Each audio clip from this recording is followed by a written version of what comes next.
Hi, Kevin. Hello. No, I'm saying hi on Hello, mine. everybody. Welcome to Okay. Monday night live show. I really look forward to this. I know, we don't get paid to do this, but I'm just really happy to do it. Hey, I can't see the comments on the right side. Did I log in correctly? Just click on You have to chats log in on the on right. Jiang's profile. I think I logged in I from cannot Chiang's see profile. I cannot see the chat there. Yeah, lor.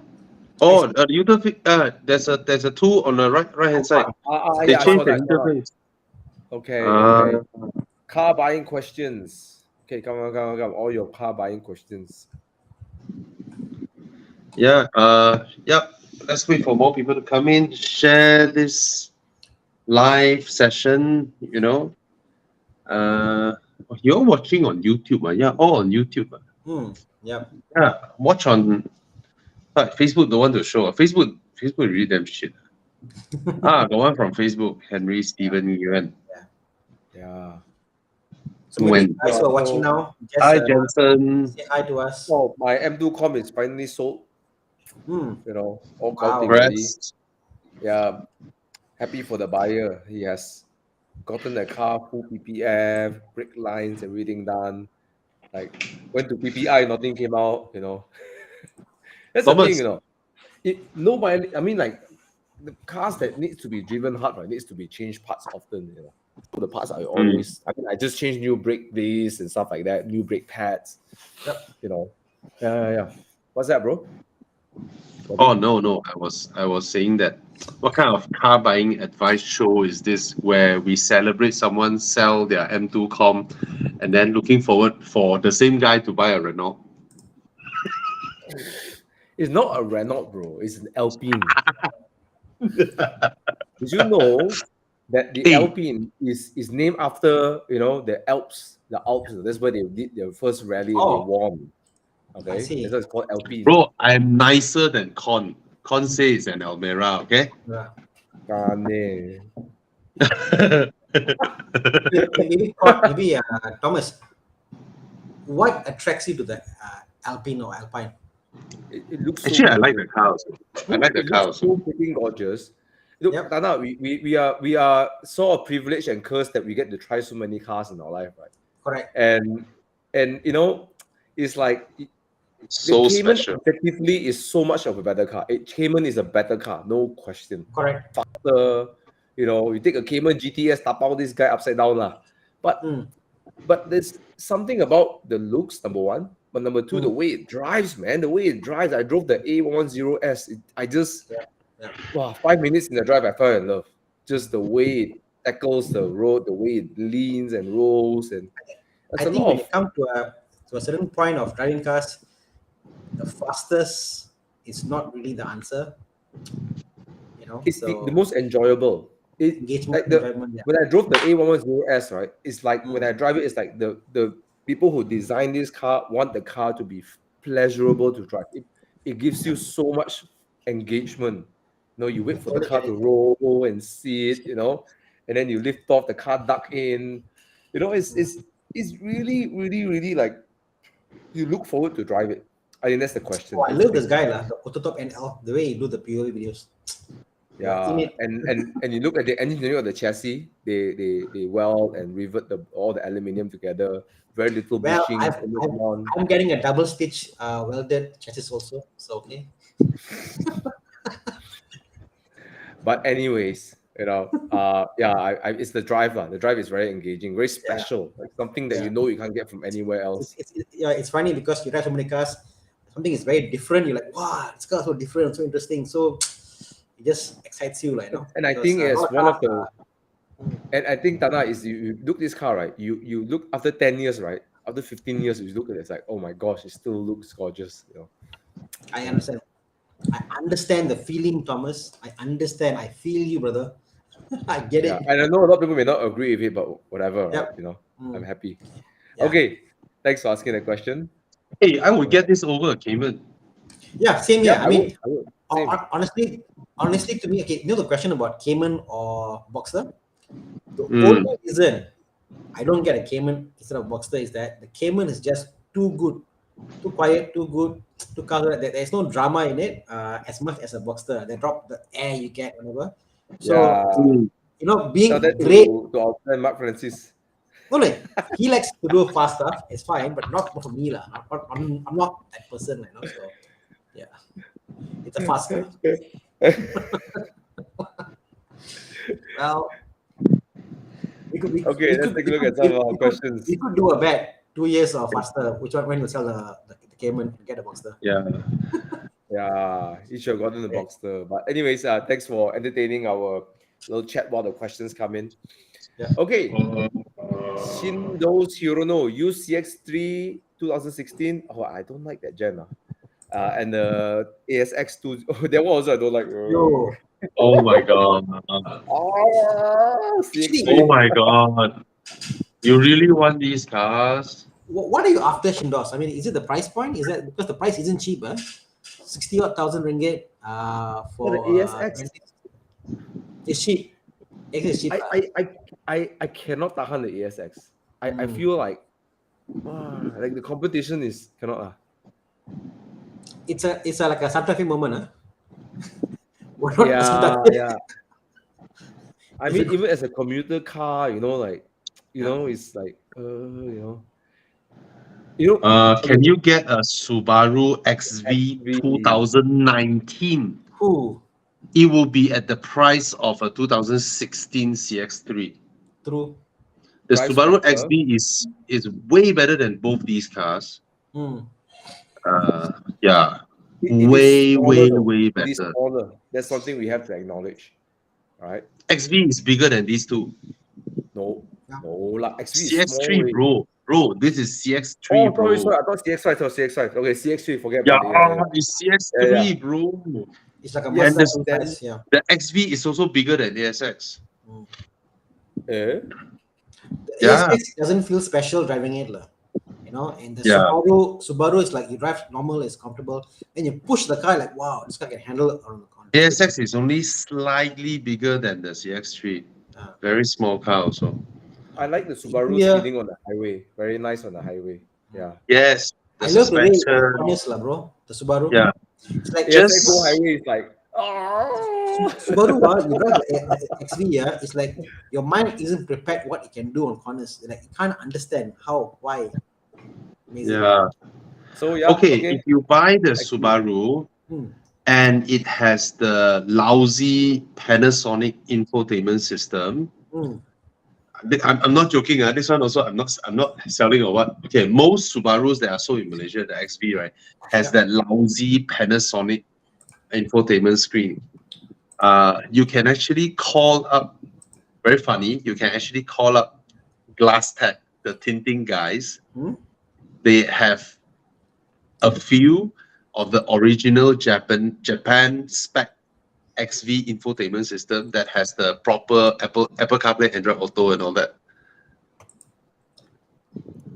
And it's quite good. It's way more polished. It was designed and built, meant for Subaru, but the local ones, Tanjong, somehow go and sell a Panasonic unit.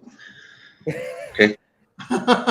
So you can Subaru Starlink, you can look for. This is the actual one that was integrated with the car by Subaru, not aftermarket Panasonic source one. And I got another car that I could recommend. It's a 2017 or 18 Kia Sorento 2.2 diesel. Okay, bro. Too early, bro. It's too early again. More segment. Okay. Don't listen to someone who sell off his M2 Com for an Almera Turbo. Yeah. No. Okay. Serious. Now, serious question. CX3 2016, ASX 2016, Subaru XV 2019, or Kia Sorento 2018? Subaru. You're just saying it because the Subaru's only drawback is the infotainment system. It's lousy. It's very bad. Then the interior, it's a bit diesel, bro. Bro, you are like what? You're like, hey, why are you looking at a Golf GTR, Golf MK8 1.4? You should get a Camry. Bro, why do you buy a Golf? You should get a Camry. It's more car, bro. More Dude. fuel, you know? Yeah. Today I'm holding the name Santa Fe Rental Club, so I need to do something. I haven't been doing this for a few weeks. Okay, all right. Let's go. Again, you know, I secretly suspect, right? You're trying to make people hate these cars by overselling it. It's a good car. I'm serious. Yeah. Like that, there's 3 of them. We have Sorento, okay, and then we have 2 Santa Fe's, right? So Why car. that? What? Never once your dad bring the Sorento out for morning drive. Okay, that says a lot. He will drive up to it's a commuter The car he'll take to go to his pasar, to his Don't yard. lah, bro. Don't lah. Please. It's a The car he whacked the most to go to the farm is that. Please. Okay. This question, Bobby, for me, wow, very this thing lah. E92 M3 or Maserati Convertible. They are around the same price range, bro. Amazing, 200K nowadays. Having been in both and driven both, definitely the M3 is a little bit more agile, but I would totally go for the Gran Turismo. It's a different level, It's a different. Okay, It's it's a funny thing, right, Thana? Hmm. You see, the Maserati Gran Turismo has a 4.3 liter engine, right? Then upgraded to 4.7, right, later. Hmm. Yeah. So the funny thing is, like, people see the M3 E92 in the optics of a 4-liter V8 NA, but nobody sees the Gran Turismo in the same optics as 4.7 V8 NA, you know? But the BM V8 doesn't sound as nice as the Gran Turismo. Not even close. Not close. Right? Not One even is- close. One is Taylor Swift. One Yeah. is like opera singer, like Yeah. high classy thing, whatever. You know. Yes. You know? And I suspect, right, the reason is because the brand Maserati, Hmm. and people see it as a lesser Ferrari. Yeah. Instead of a better M3, M5, you know, like a more luxurious. I mean, it's like this is. Oh, I don't know why. wait. Watch an analogy. Grand Seiko or Tudor. It's like that. I understand. It's like I that. understand. Like Yeah, I totally would go with the Gran Turismo. Yeah. I love the M3, but I love the M3 as well. M3 it's fantastic, you know. But yeah, Gran Turismo. And even though I can say this, right, when I see both cars on the street, my car guy respect level is a little bit higher on the M3 than the Gran Turismo, even though I would pick the Gran Turismo. Yep. It doesn't have as high in the hierarchy of car cult authority, right? The M3 seems to occupy a higher spot, you know, like a the last NA M3. But for some reason, I see more 93 M3s. What's that? I see more 93 M3s than 92 M3s. Oh, But equal lah. don't- I see. Yeah. Yes. I don't think it has for me lah. When I see a Gran Turismo, I see the other way around. Actually, I'm quite opposite to Bobby. Like whoever drives a Gran Turismo is like wow, like Me too. I know? do that as well. and for me it's a higher respect for me. Mm. For me lah. I don't M3 looks a bit like I don't know. I see it so much. Right? It's like okay, True. A lot lah. True. yeah. True. See, until all the Barang M3 said, sounds good, but M3 sounds good, but the freaking Gran Turismo sounds like no other car on the street. Like you Yeah, know wait. when you hear a Gran Yeah, Turismo, only one car sounds like that, or, Yeah. or the Gran Cabrio, whichever. Yeah. So- the Maserati sound is in the same type like Aston. They are angry V8s, but No. not the growly. Yeah. No, You know? when you open the hood, you see the way they do the way the The intake plenum, yeah. it's art. No, it's yeah. art. Sometimes we as car guys we make impossible dreams for cars, so we don't get it secretly. And then we put that. But if a Ferrari and a Maserati in some universe were equal levels, lah, you know. But Now I think about it, ah, I might prefer the Maserati in the Ferrari. Oh, look at that. bro, Think about it. Thana, It's more comfortable. It's nicer interior. me and my wife, Mm. for the longest time, both of us has a softer spot for the Maserati brand than the Ferrari brand. Yep. And a lot of people may not know, like Ferrari started building cars very late. Maserati is way older, has way more heritage. 1920, right? Started Was it? racing earlier than Ferrari. Maserati is old. Mm.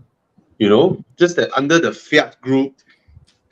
I mean, how many people know Ferrari came out of Alfa Romeo? How many people knew that, right? Only the real car guys.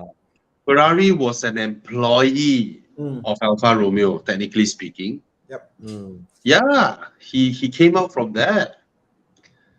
So quite interesting, lah. Wow, look, MC Stradale 4.7, 258,000. Wow, So Alpine or Gran Turismo? Alpine. He will get Alpine. It's his type of car, bro. It's focused. See, he like nimble, short wheelbase, fast, dirty cars. I like the uncle big 4-seater. Yeah. I like Grand Tourers. I prefer Grand Tourers. It's like Jeremy Clarkson. He likes the big CC, all this. It was funny. All three of us have different characteristics. Thomas goes for the small, dirty, fast, really fast, big power car. Bobby is like Gran Turismo. I want a car I can whack, small, cheap, fun, buy, throw, whatever. No, I don't mind breaking it, fixing it. You know what I mean? No, Bobby. Hey, I love this spec, way 258,000. Bro. It's beautiful, bro. Beautiful. Bobby. If this car was 230, would you buy the 996 or buy this? Fucker, don't like that, way. Wow, look at the interior. Hey, Bobby, you sell your car for 160 something. I top up 50 for you. Then you let me drive once a month. Cannot. Shit, way. This is beautiful, way. My God, I'm Bobby, stunned.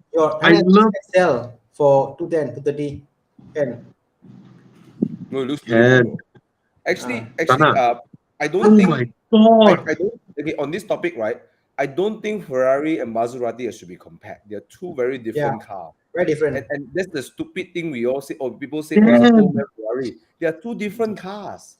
I almost see the 599 GTB, although it's a V12, in that kind of a similar feel to the Gran Turismo. That's how I see it, It's not compared. Okay, let's start ruling around this. Okay, and yes, I would definitely between that two.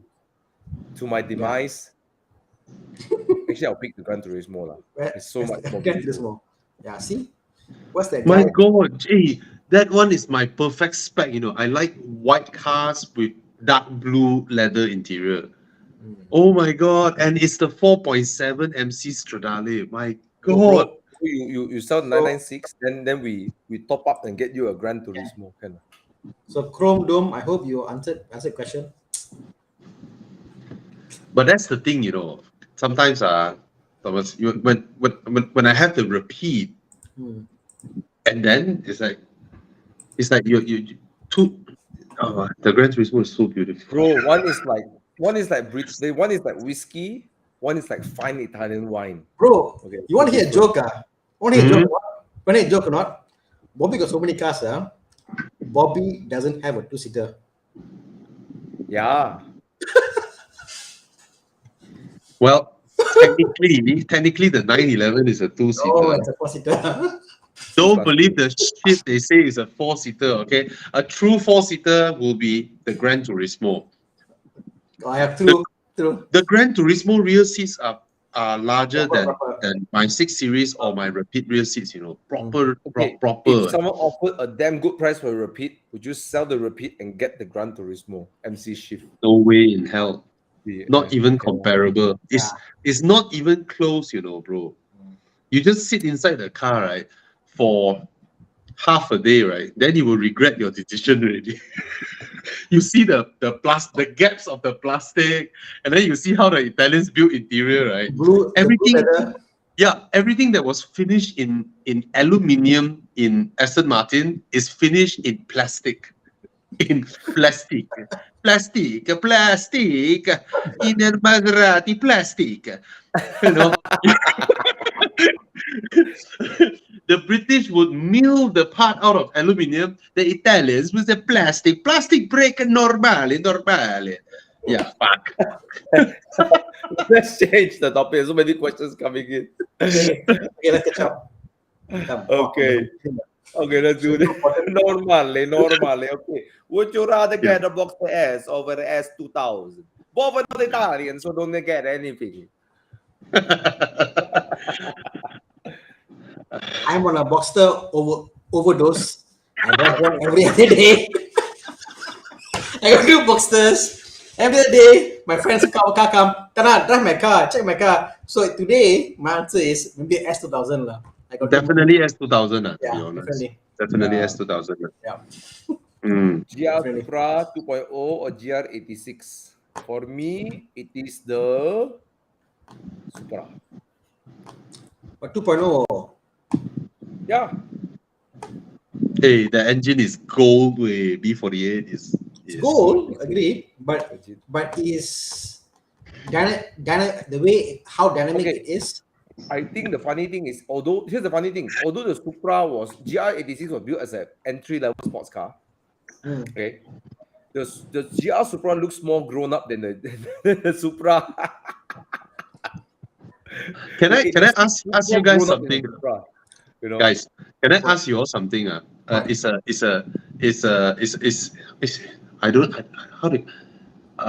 The perception, whenever you hear someone say Toyota 2.4, your mind would immediately go towards the likes of Camry and then CVT, right? I don't know why they just don't want to make it 2.5, because when people tell you Toyota 2.5, right, your mind will think V6, you know, or something more performance oriented, right?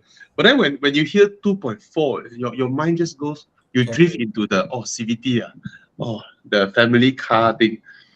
And anyway, it's just me lah. It's just me lah. It's like I changed my mind. GR86. I can't stand the look of the Supra. Yeah. I haven't driven the car, so I wouldn't know. Yeah. I haven't driven it. What's this? Yeah. Okay, Alan. This thing about speed is not about speed. It's really not about speed. Yeah. Okay. Cannot. Okay. CLS 350. Max, if you want to do this, right, this question is better asked using YouTube than Facebook, because it's illegal.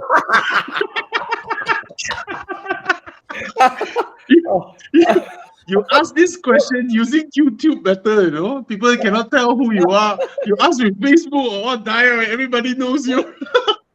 It's actually illegal, you know. So I think the fact, okay, put it this way again. The fact you're asking this question, you yourself know it's illegal anymore. You shouldn't do it anymore.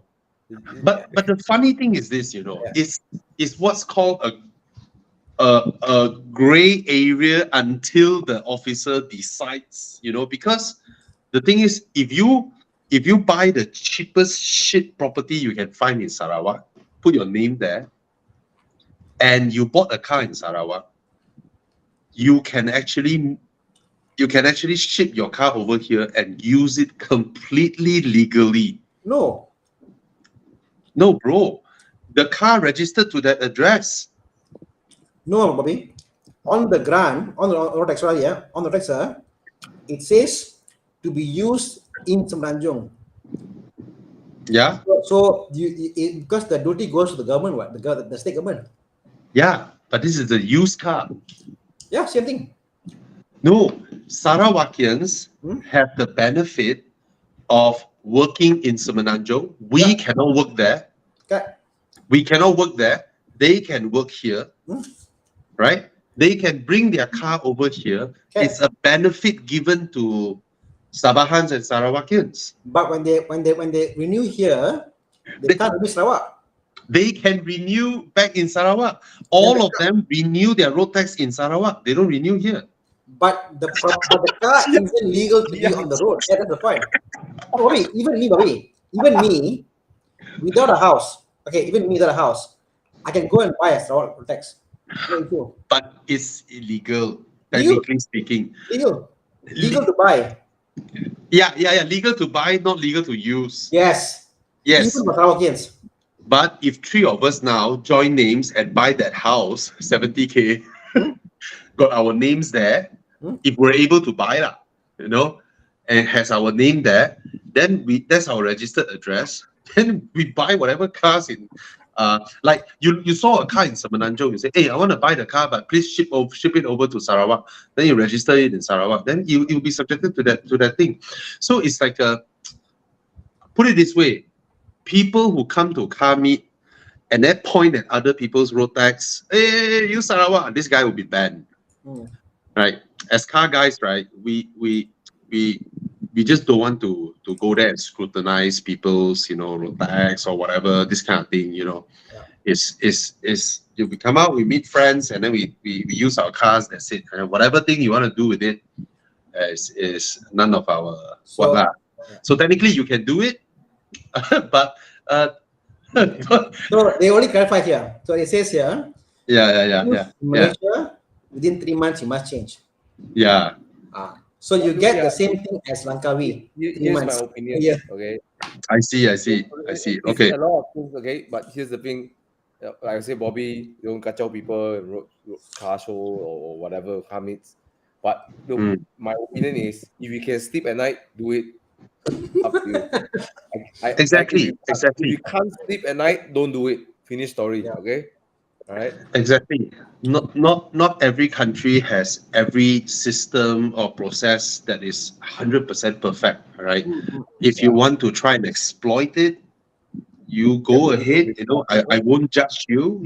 But like what Thomas said, by all means, right?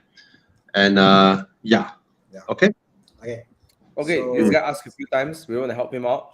2016 Mini 5-door or 2018 Swiss Sport. Hart wanted the Mini, but afraid of maintenance. 30 years old, weekend car, girlfriend will drive for normal day. I think the Mini is not a problem. We got even it's a low 6-speed maintenance. box. Really no problem. The engine, some people comment that the spark plugs go a bit earlier because it runs a bit hot. It's normal. It's for efficiency, but spark plugs are not that expensive anyways. So yeah, get the Mini 5-door. Not a big issue, bro. Yeah, right? If your heart wanted it, and especially your girlfriend will be using it. Woman loves Minis. That's it. All right. Something about the trust Mini us. has a. Huh? Yeah. No, I said trust. Is it the weekend car thing? It has a special. It's special. Like you feel like getting in the car and driving it. Sorry, you're saying, Moby? Yeah. Oh no, I was just saying that. Trust us. You go for the car, and then half a year, 1 year later, then come and tell us if it's high maintenance or not. It is not high maintenance. All right. And get the 2 liter if you can. All right. Get the 2 liter. We all believe a 4-pot 2 liter in longer terms will be more long lasting than a 1.5 3-pot. Yeah. I give you another perspective. The Swiss Sport is in many aspects a faster car, better car to drive, faster whatsoever. But the Mini has a very nice package. It's a very appealing package. Like you say, put your girlfriend in the picture, go for the Mini, bro. Yeah. Yeah. Okay. Come. Okay. Shaizal, no, sorry. Hi bosses, MK8 Golf R-Line 1.4 or Mazda 3. Thank you. Driving a Ford Fiesta, a CX-5, and a Vento. Vento must go. Just now, Thana, I saw this question, right? I was like, can you let go of the Vento and then you buy an MK8 Golf GTI? Or Mark 7.5 Golf GTI, yeah, whichever, Yeah. right? No. MK8, even an MK8 Golf GTI, It's fine. then he'll be fine because you already got a Mazda CX-5. The Mazda 3 is nice but similar interior, Mm. And then currently you have a Ford Fiesta, so Sell the yeah. Fiesta and the Vento and then get the Mark 8. Yeah, I believe he is selling the Ford Fiesta, right, to replace the Ford Fiesta. But if he let go of the Vento as well, then he can get a Golf GTI. I think Even a used one. Even a think- used Golf GTI, resale value will hold better than a new Golf R-Line 1.4. Desigan Mandiran, something for you to understand. You might think that the GTI kind of looks in the same, the Golf is the same realm as the Fiesta, but space-wise, the Vento and the current Golf is quite big. It just looks small. It's actually quite spacious. It might be even as spacious or more than the Vento. If you think about it. It is bigger than the Vento. So I think if you can sell the Vento, sell the Fiesta and get the Mark 8, and if you can go GTI. for GTI. Exactly. And when you, even the Mark 7 or 7.5, and you sit next to forget the size, just the build quality, or you sit in there, you're like, wow, like what the heck, Vento is like the Econo box, and then GTI is like a proper built car. Yeah. Siapa lagi? Hi Bobby, Thana, Thomas. What is your opinion on ownership of 991.1 Carrera S 3.8? Yay or nay? I am yay. Yay. If you can afford it, you like it, go for it. Yep. Yay. Oh, Paulus thought I said the Suzuki. No. We were telling him to go for the Mini, but then Mini you have in Minis you have the 1.5 3-pot and the 2-liter 4-pot. So we wanted to tell him that to get the 2-liter 4-pot instead of the 1.5 3-pot. Paulus is the Swiss Sport Club chairman. Okay. But really, Swiss Sport is such a wonderful car. It's such a wonderful car. Yeah. I see the Swiss Sport, the demographic. You really want something different and to throw the car. That's the car to go. Like really. Yeah.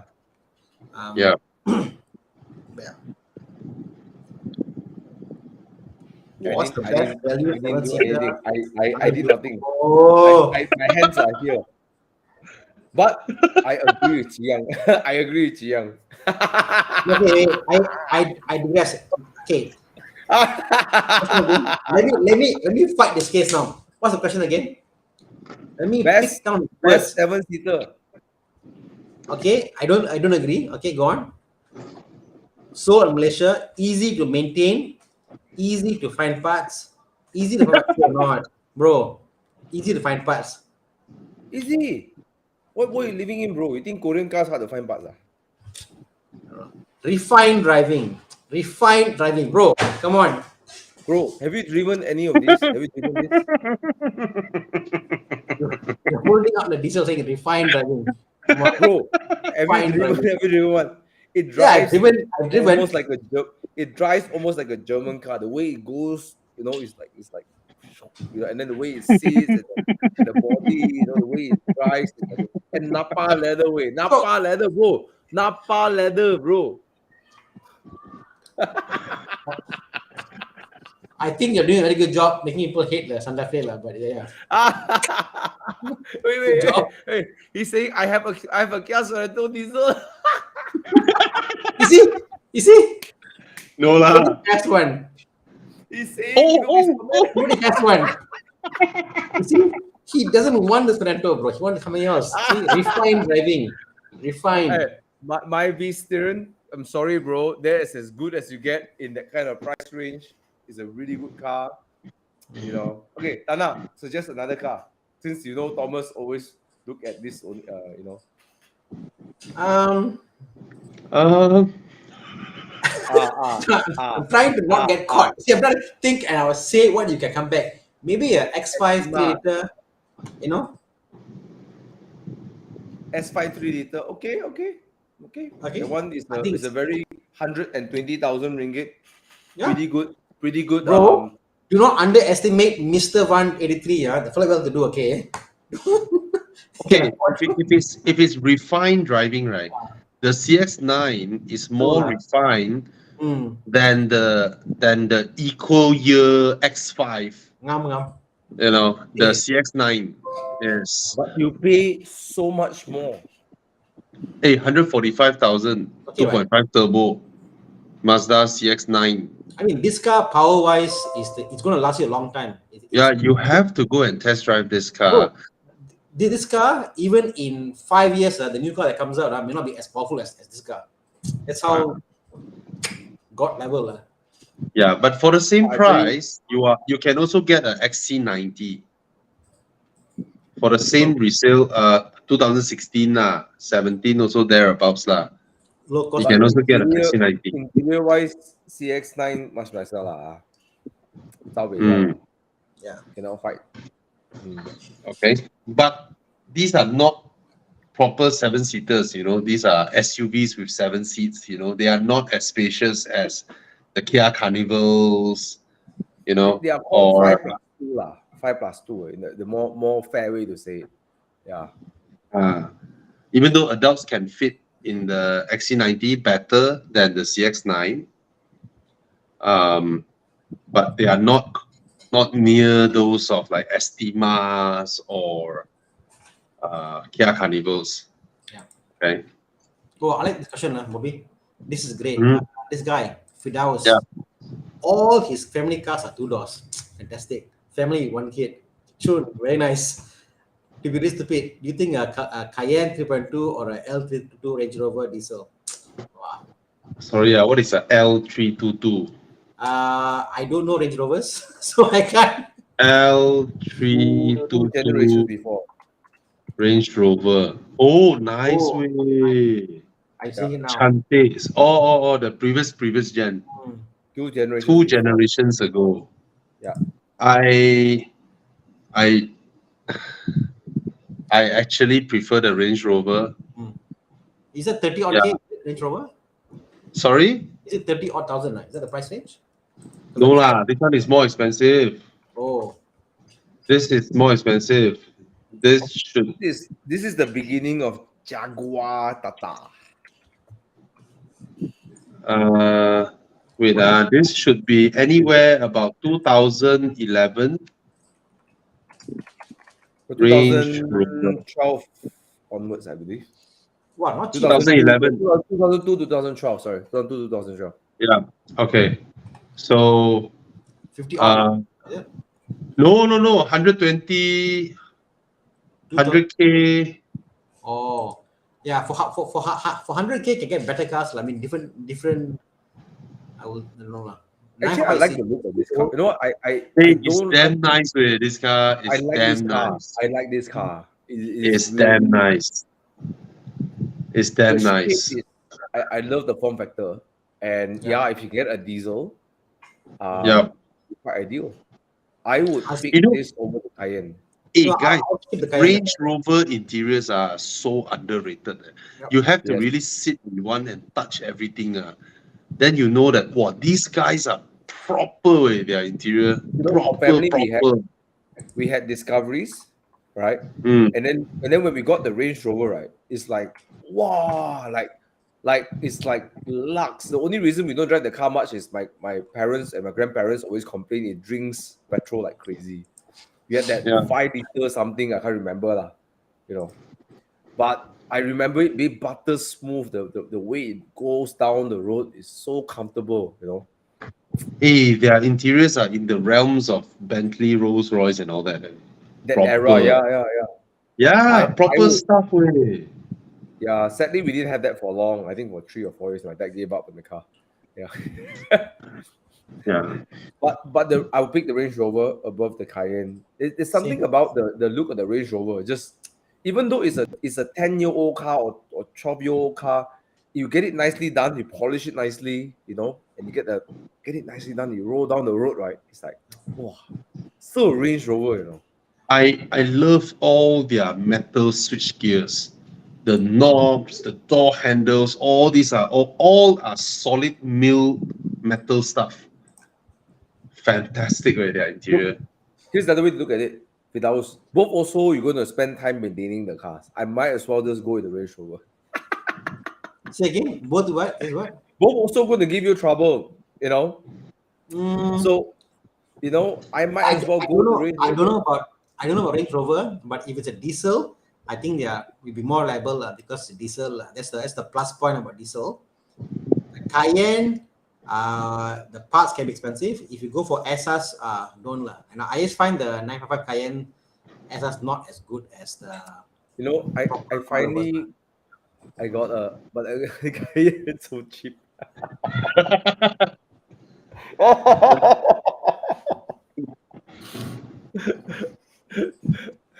I mean, the price is so cheap until it's like, oh, okay. The choice is pretty the clear. build quality of this first gen, the inside, like 996 like that,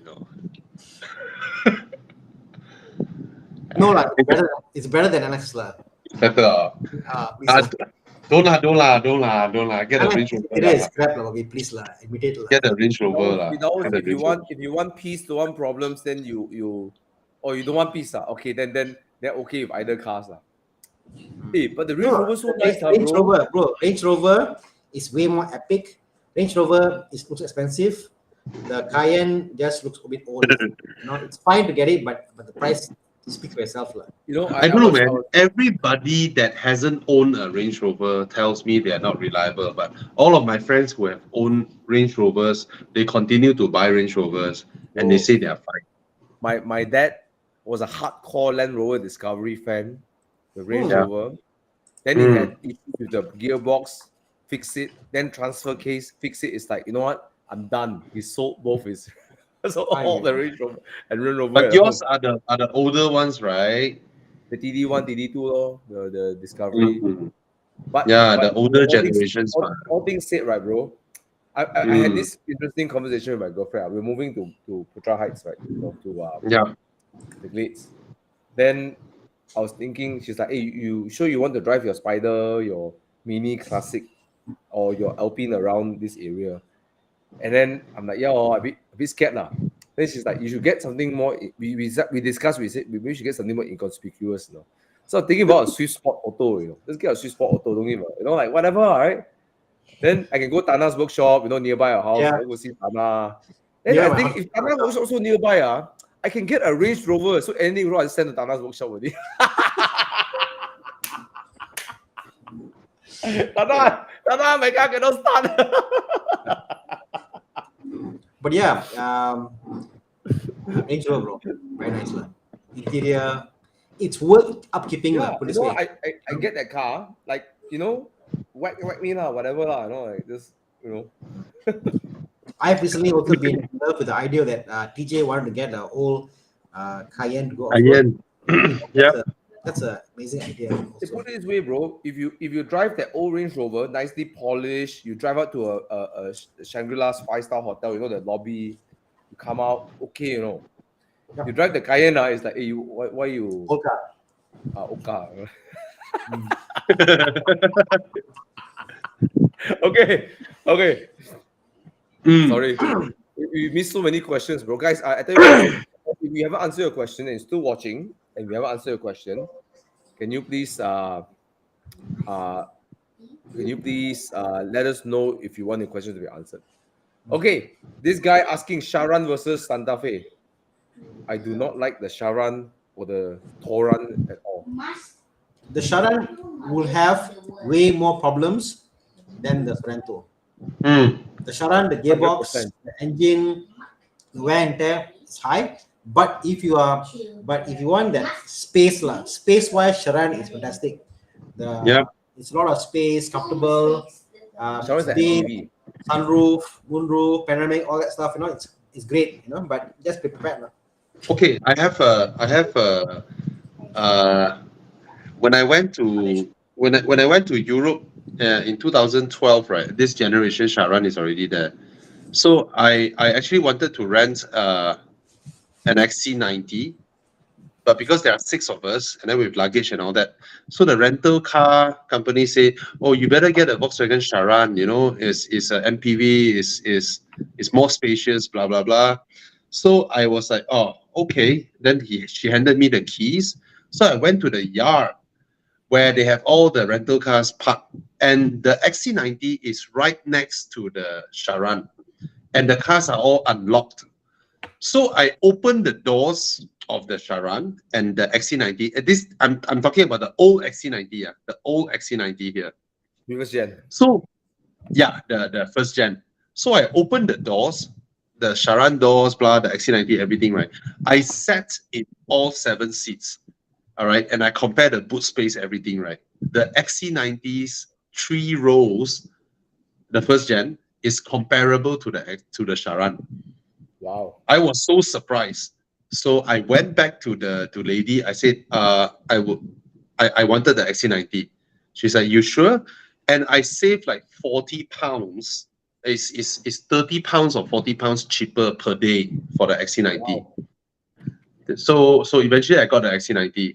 And so if this XC90, if you can find the diesel one also, it's nice. It's a very nice car, and it drives beautifully. And I was so lucky I picked the XC90 because when I was doing my Europe drive, right, there was a certain part where I drove in Switzerland where the roads, where there was snow and all that, is a bit slippery. Luckily, I'm in the XC90. If I'm in the Charan, right, I wouldn't be able to move up that little slope because it's just front wheel drive, whereas the XC90 is 4-wheel. So do look at the XC90 as well. It's a very comfortable car, very nice. Interior very old, yeah. My own Look at this brother. guy. He seems like he seems like his eyes are set on Charan already. My own brother uses that Gen X90 for his yard work. He go for scrap metal and all that stuff. And the engine is so smooth, so old, but the engine is so smooth. 5-cylinder is crazy, so comfortable, so powerful, amazing. Yeah.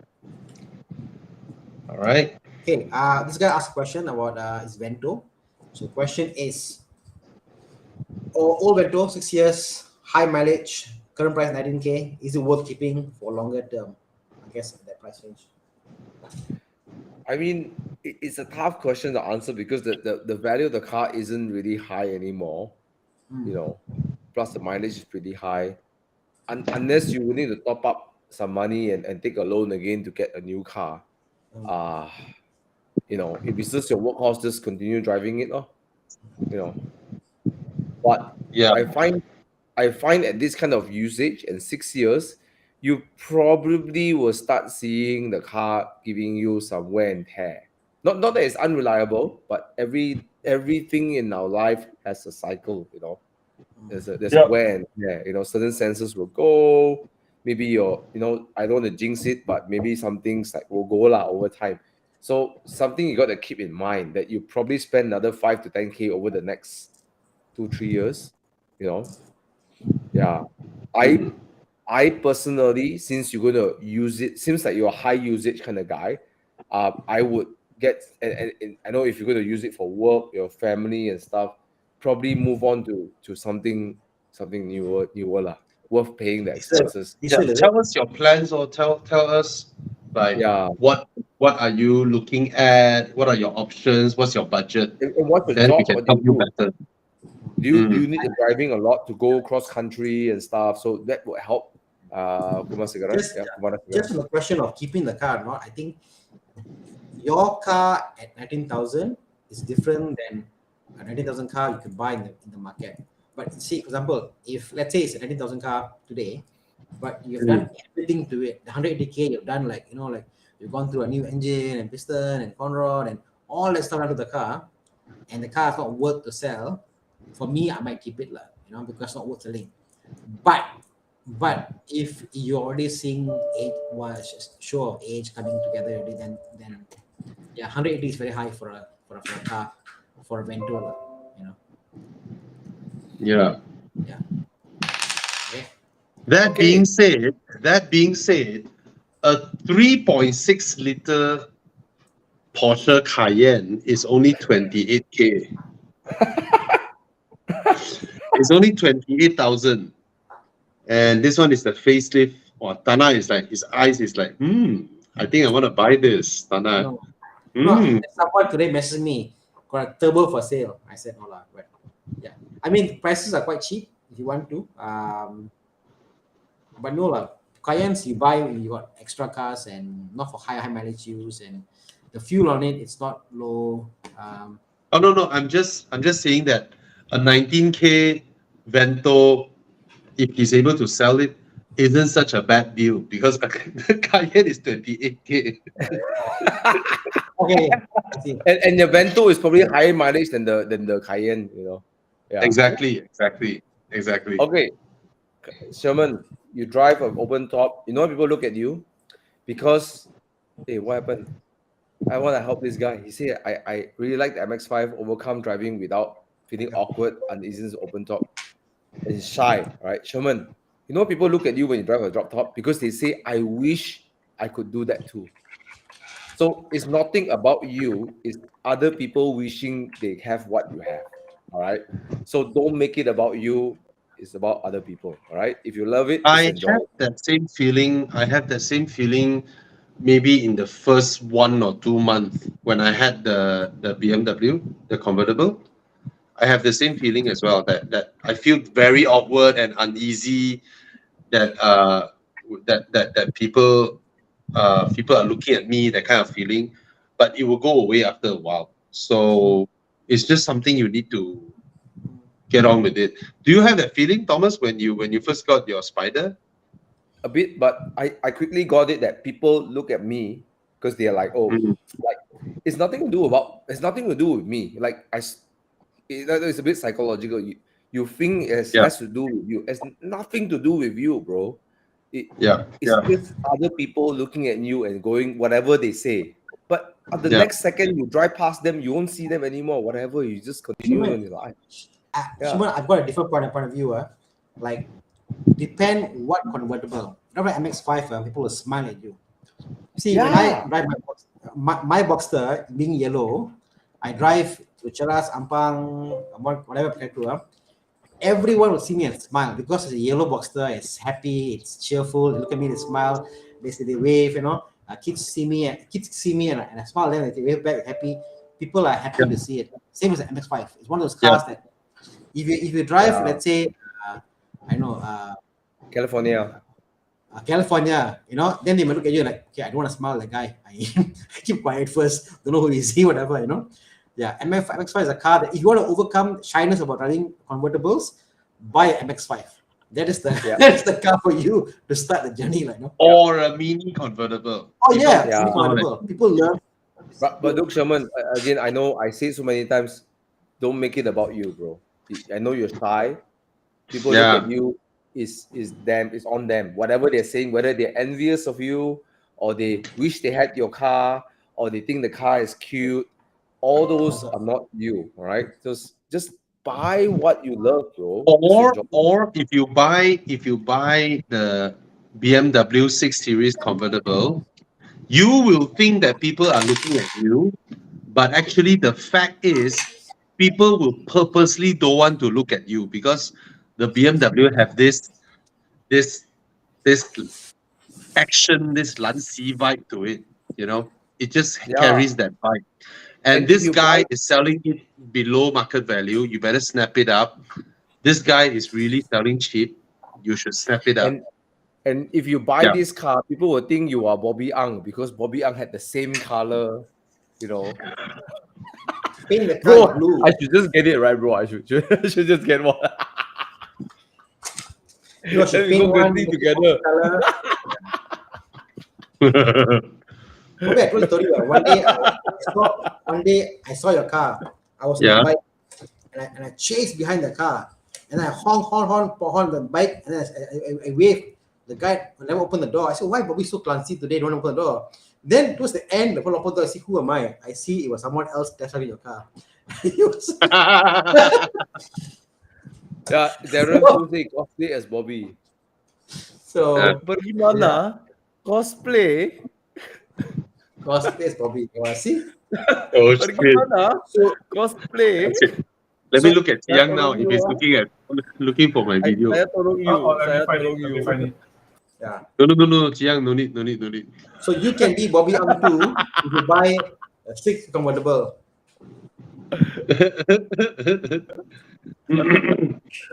Yeah, buy this up because he is selling at the kind of price that people are selling the coupe.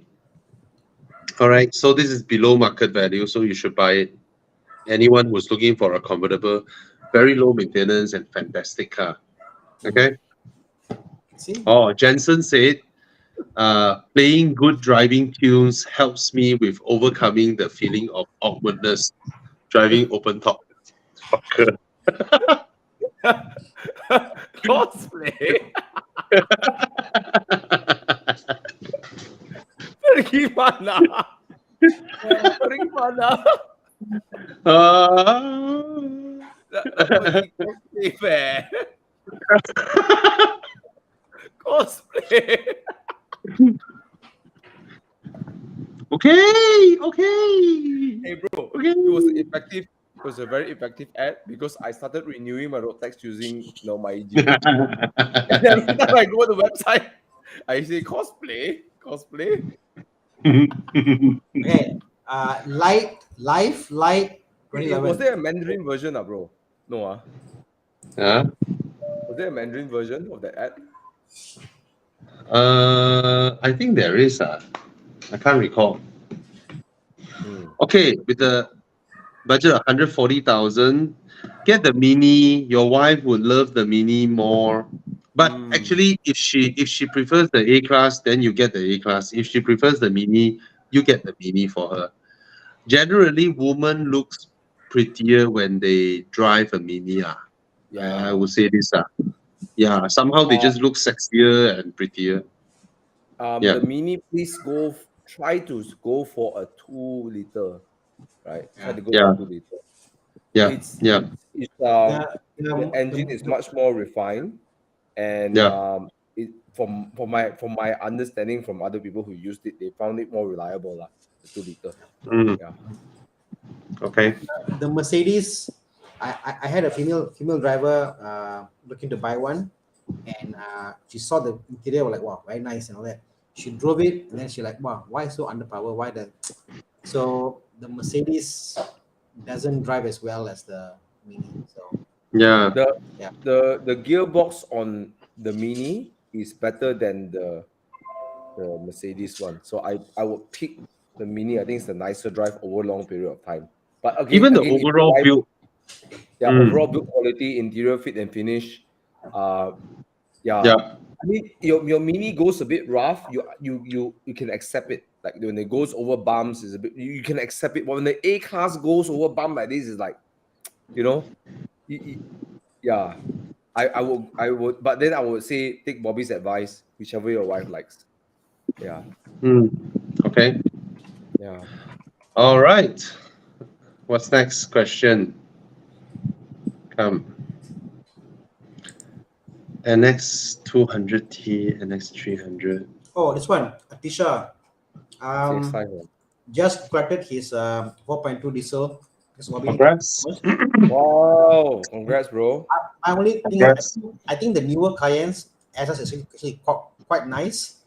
If it hasn't failed yet, I say use it first, because they're actually quite nice. The newer SS, So yeah, I wouldn't change it now, I really think he's really smart about the air suspension to coil. Yeah. I don't know. I'm never a big fan of air suspension. It's same here. I have one, and it works. I'm not a fan of the SS. The Cayenne, my SS on the Cayenne, but I find that the newer Cayennes, the SS is better. The older ones are horrible. Yeah, it's just not up to what I want, Yeah. Okay. Yeah. This one, what do you guys think? Oh, thanks. Okay, this one. Daily workhorse 2013 Honda City GM2, the one after the duck-looking car. Trade in for a 2015 F10 520i. But I don't think, is it 120K? Serious? Yep. Yeah, get the facelift. Get the facelift. The engine is more. Wait, it's the same Hey, engine. It's the Same same engine. engine. But still, get the facelift. But it has the digital cluster, Yeah. It's nice. It's nice. It's I nice. don't. What else could he The look for? iDrive is newer. The cluster is very nice. The steering is very nice, and this is like the run-off year of F10 already almost. And then all of them have the M Sport body kit, M Sport steering wheel. The specs are very high in the final 2 years of F10. Even the seats are higher spec, if I don't remember wrongly. Yeah. Yeah. But daily So workhorse can't go wrong, yeah, lah. Yeah, can't very go good wrong. car. Very good car. Low maintenance. If you can find a but the 520 2.0, D, the yeah. 2.0 diesel mic I find is okay lah, but it's not great lah. I prefer the petrol. I prefer the same here. petrol. For, Yeah. for me, the 2.0 diesel is okay, but for the F10 is for me a petrol lah. For me, okay, you see, Chiang help you found 2014 90K. No, this is not the facelift. Look at the steering wheel. Yeah. This is not the facelift. This is not. This guy Facelift, go and look at facelift himself. Facelift only came out in 2015. Yeah, I think he go and change it himself or something. Don't know. These are still very low spec. I don't even bother time going through this. Yeah. Okay. Yeah. So we concluded the F10 is a good choice. Go for it. C43 pre-facelift owner looking for upgrade M340i or wait for new C43. I don't know. We all haven't driven the new C43, so we can't say much. Marina. The new M340i, how much? 400 what? 400K? 400K. 410. Okay. Yeah. Chia, how much? I think 410. Yeah. 410. I must you buy a new car? Must you really buy a new car? For me, right, if I want the M340i, I want to go for the pre-facelift. I cannot tahan that screen going across. I don't like the look of it. Oh, 390 oh. This is before the service package, right? Yeah. Pro, go for the Pro. Do you use the car yourself or you use it to ferry your family or whatnot? What is the timestamp of this question? Has she asked this question long time ago or 9:05, 10 minutes ago. 10 minutes ago? Hopefully she's still here. Do you just use the car yourself or what? Because I wanted to persuade her to be a little bit more daring with her choices, because if it's 400K or 450K, 450K, she can buy something like this, instead of I don't know, the M340i. I think her mindset is Bro, warranty coming to an end. Cannot buy a new car.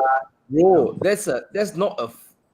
Okay, if somebody buys a C43, they want the 4 seats, and they say they want the M340i, they want the 4 doors. Sometimes we need to ask them what's their usage, because sometimes people are not so courageous in going out of their usual norm of the things that they choose. Yeah. So, I mean, that being said, if you are prefix on the M340i, of course, is nice. A lot of people, right? They got stuck at BMW, Mercedes. They don't dare to go up to Porsche until someone nudges them, and then they realize, hey, it's not as crazy as what they think going into a Porsche. They just go BMW, Mercedes.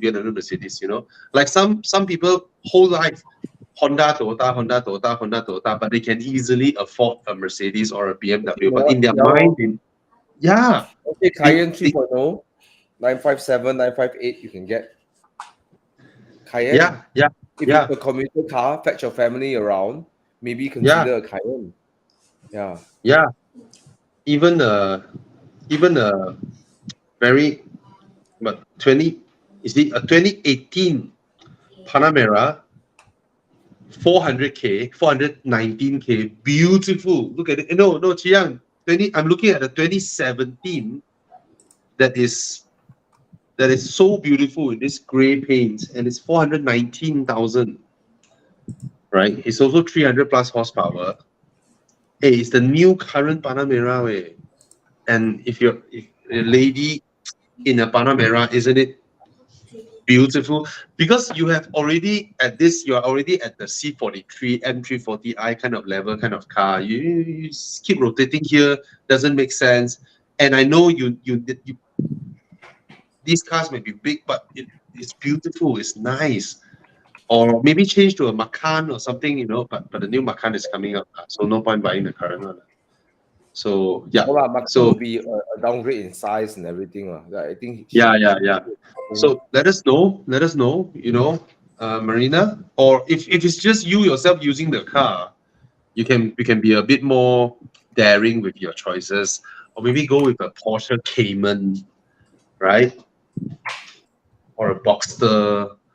Some people just never thought about it, Some people sell the C43 and buy E30, Yeah, right. Clickbait.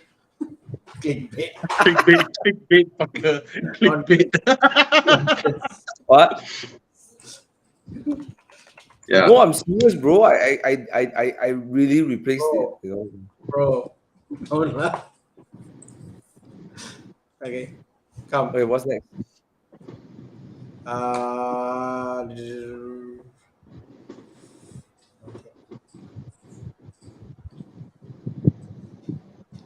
Good evening. No problem of an X1 F8 planning to get a second one. Thanks. The common problem is not as good as CX5.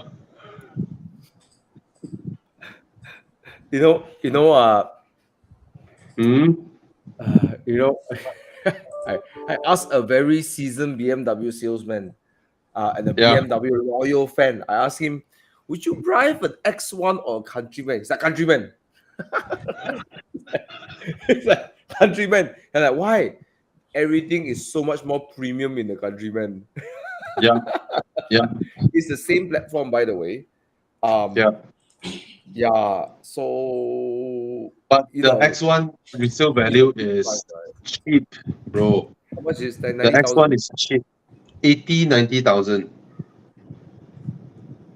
Yeah. Wow. Yeah.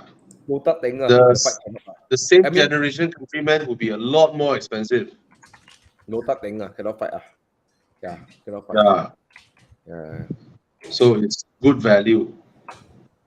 Even the older Countryman is more expensive. Yeah, bro.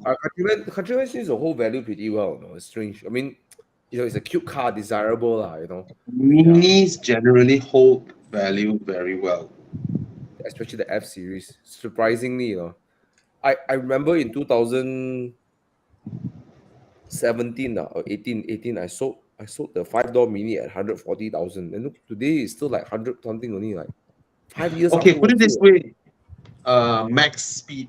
The X1 is a lot better than the GLA. Okay, but in every measurable way, it is not as good as the CX5. Soundproofing, driving, comfort, seats, build quality, material, every single thing, power. Put it this way: it is a entry level BMW. It's apart from the badge and decent build quality, it's spacious enough, like that, lor. But whether it's a great car,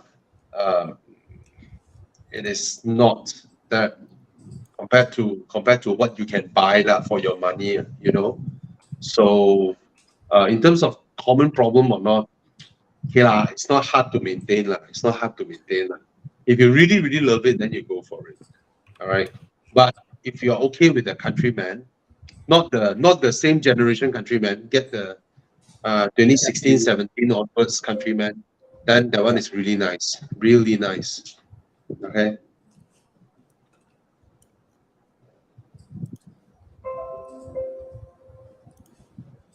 Okay. Mm-hmm. See, giving you some feedback here. Okay. Yeah, I mean, you see, that's another opinion. You see, he said the handling and power is better than the CX-5. Yeah. Because it's not for power lah. It's more for comfort, more for the way. Mm. The X1 is more point on, so it depends what driver you are. Some people prefer more point on driving, some people more. But the first one is 2-liter turbo, right? Okay, that one is faster. If it's a 2-liter turbo, is faster. If it's the 1.5 that come out later, horrible. Okay, horrible. Adam Chap. If you're talking about this kind of question, the Axel and the Myvi has unbeatable second value. If you don't care about anything else, practical, get a Myvi, right? Second hand also okay. New or old? I mean, at this Doesn't matter. At this I mean, yeah, I would get a second hand Myvi at 30,000 and then drive it for a few years and sell it for what? For Ford another Focus 5,000. GTCI For 30,000 also. Yeah. Myvi resale. Serious, bro. I mean, if you don't really care about anything else except for being a workhorse, take your point A to point B, just get a second Myvi also okay. Save the 20,000 ringgit, keep it somewhere else, invest it somewhere else or something, or you could even, I mean, but unless you really care about like the driving experience, then get a Swift Sport, yeah. Or a normal Swift, or get a normal Swift. I think the answer to your question is what kind of person you are. How much are you open to exploring the idea, learn about the car? Is it just a car you want to get to A and B, and you hate cars? If you hate cars, you shouldn't be on the show here. But if in fact you're on the show here, means maybe you like cars. Then you should get a Swift Sport, no? Yeah, exactly. So Adam, you got to dig deep down inside, like how much you want to love the car. 50K get you a lot of cars. Yeah, get a Swift Sport lah. Get a used Swift Sport. Yeah. So right. You buy the car, you use, then you sell back at the same price. Yeah. Yep. Exactly. It will be a bit more to maintain, but it's when you drive on the highway, you know that it's a better car. Like, seriously, that's night and day lah. Not even close. Yeah. Dig deep, Adam. Yeah, exactly. You went to automotive college. Adam kept saying, I went to automotive college. Also, I fix and love weekend driving. Nice. Exactly. Yeah. Swift Get a Swift manual. Bro, you go automotive college, drive Myvi is like But said that I employ mechanics lah, okay, and a lot of them I say like, yeah, they got the other cars, but yeah, I want to have my EV. I don't want to think about fixing cars in their off time. If that makes sense. A lot of mechanics, they switch off. They don't want to have the issue of fixing their cars up after they finish work. So you got to dig deep, Adam. What kind of person you are? I saw another mechanic who really everyday car put apart, put together. So what kind of person are you? Think about that. Okay. Quick one over here. GR86 B48 Supra 2018 C43 Coupe facelift or F82 M4 all around the same price, asking for a friend. First of all, I'll get rid of the C43 Coupe facelift out of this. Well, I like the M4 actually. Yeah. M4 superior. Sorry, M4 superior here. Okay, M4 done. Right, Bobby, right? Done, right? Huh? I never thought. This kind of budget, I'll buy a Maserati Gran Turismo. Bro, but look, if depending on what kind of driver you are as well, okay? Yeah. Okay? M4. Wow. Nice. I don't know lah. I find the M4 doesn't suit the convertible silhouette. Don't know why. 4 Series okay, 430, 435, but M4 I'm not really sure. Yes and no lah. I mean, I'm okay with it because why? BMW does a good job with the rear. cover. You know, the way that the rear cover closes up. You do a good job with it. So I think I don't mind actually. Cool. I'm Okay. looking at something super for 290,000. 4-liter V8 Gun. backlight content. Hey, this one is not the bad resale value one. This one is the facelifted version one Still, with the 4-liter V8. still. Okay, okay, nothing. I prefer the Maserati. What the Okay, Chiang threw the Cayman in the mix. I'll pick the Cayman. Yeah. 2.0. Or you can get an M2. You can get an M2. Cannot. Yeah. So really. No, The no, Grand M2. Turismo. M2. Okay. Yeah. Yeah. Look, I mean, if you Bro, have a B58, M2. if you put the B58 Supra in there, it's Yeah. the obvious winner. Okay, but it's not in the price range. Yeah. So what can So, you get? M2? Performance-wise, the B48 Supra, forget it lah. I wouldn't put it lah. No, the B48 Supra is fast, bro. You put a stage one tune, the car will No, fly away. put it, it's fast, but not as special as the M4. Make sense? Now that I think of it, It's fast. There are cars that are fast. I totally agree. Can tune up, can stage whatever, but it doesn't feel as special as the M4. Interior-wise, come on, the M4 interior is much I hate more. the look of the Supra, but I gotta say, okay, the S55 engine, not great on Toge lah, for normal road. I feel about the problem with the S55 is that you're always stuck, like go Genting, for example, you're stuck with it gear 2 and gear 3. That's my biggest complaint. I don't know. I'm so sorry, guys. So sorry. I'm always stuck between gear 2 and gear 3. I don't know which gear to pick. Gear 2, too mangzang, too nervous. Gear 3 is like not enough torque. So it's like, I think the N55 is a nicer engine to drive on the road. So, okay, now I think about it, I like the B48, but I don't like the look of it. Yeah. Chill drive, bro. Chill drive. Chill drive. It's not a track. B48 Supra is fast. It's fast. It's also fun to drive. I mean, it's the wheelbase quite short. It's nimble. Okay. Shall we? What's the conclusion? Okay. Kumar, Segaran, Bobby really tuned out already. No Maserati Gran Turismo. Yahweh, I'm gawking at the Maserati.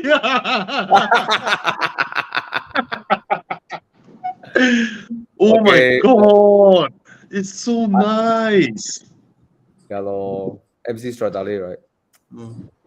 So the guy earlier, Kumara Segaran, it's up to you actually. At the end of the day, I mean, if the Beza is, oh come on, no, Kumara.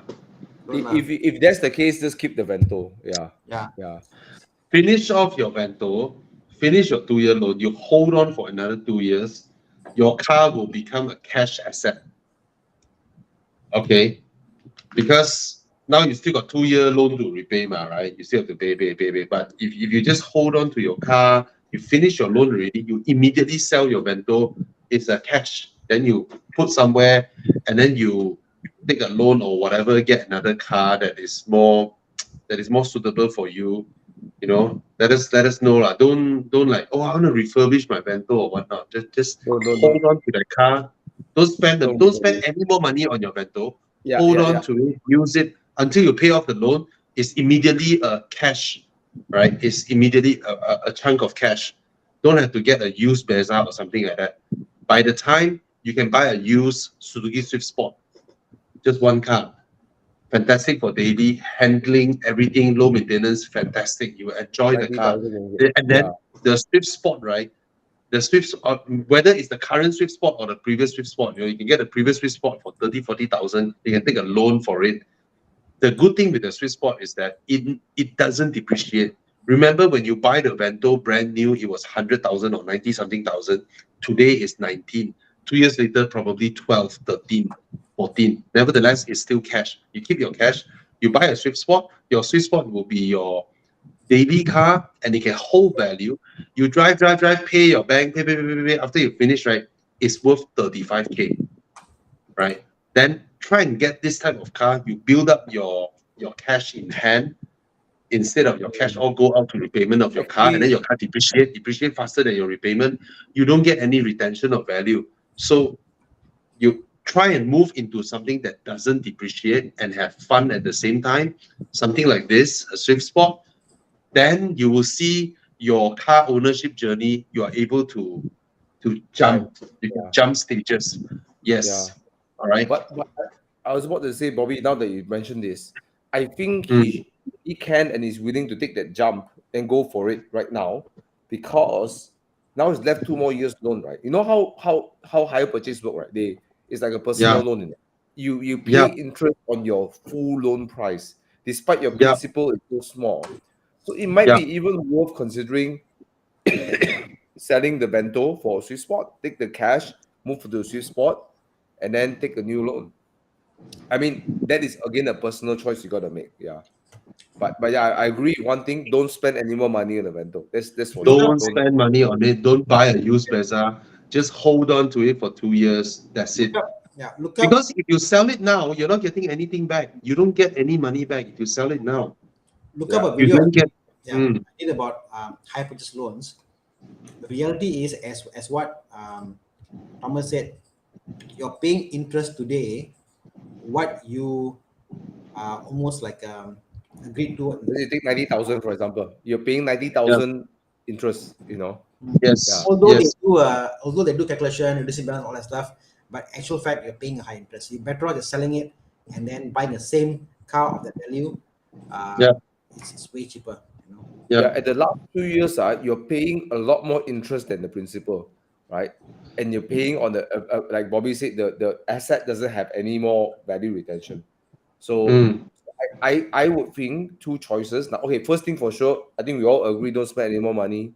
Number two, you got to make a choice. Either you jump the ship right now, go for something that will retain value.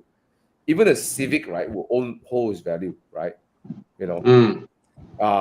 A normal Civic, and then I think you wouldn't pay a lot more difference in the loan anyways. I would say a Swift Sport because the Swift Sport is as easy to maintain as an MV. Yeah, and it will fulfill your need to have a car guy car that drives like a car guy car, and it retains value. So try and think along that line. Yeah. Oh yeah, he said he can buy a Brezza now. That means he can anytime afford a Swift Sport. Then get rid of the Vento straight away lah. Go for the Swift Sport, bro. Don't go get the Brezza. Because the Brezza will also suffer the same thing until exactly don't.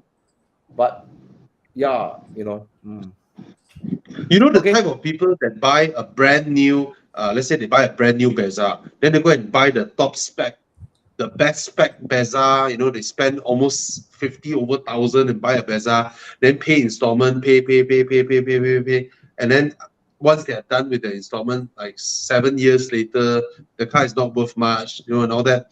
They are in a perpetual cycle of not being able to buy something nicer or better.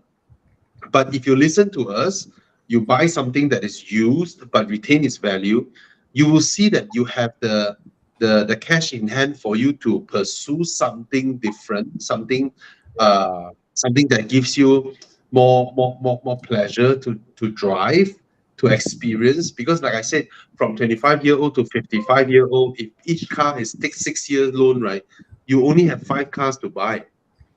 Let's not say you are super rich or you finish one car with your loan, then you go into the next one, is 10 years or 12 years. Next one. 5 cars is 30 years, 25-year-old to 55-year-old. Then you're retired. So don't perpetually rotate around there. There are ways to, scale up a bit. It's nice. And then able to get into these type of cars, right? they hold value, then you can try something else. You have the option. Mm.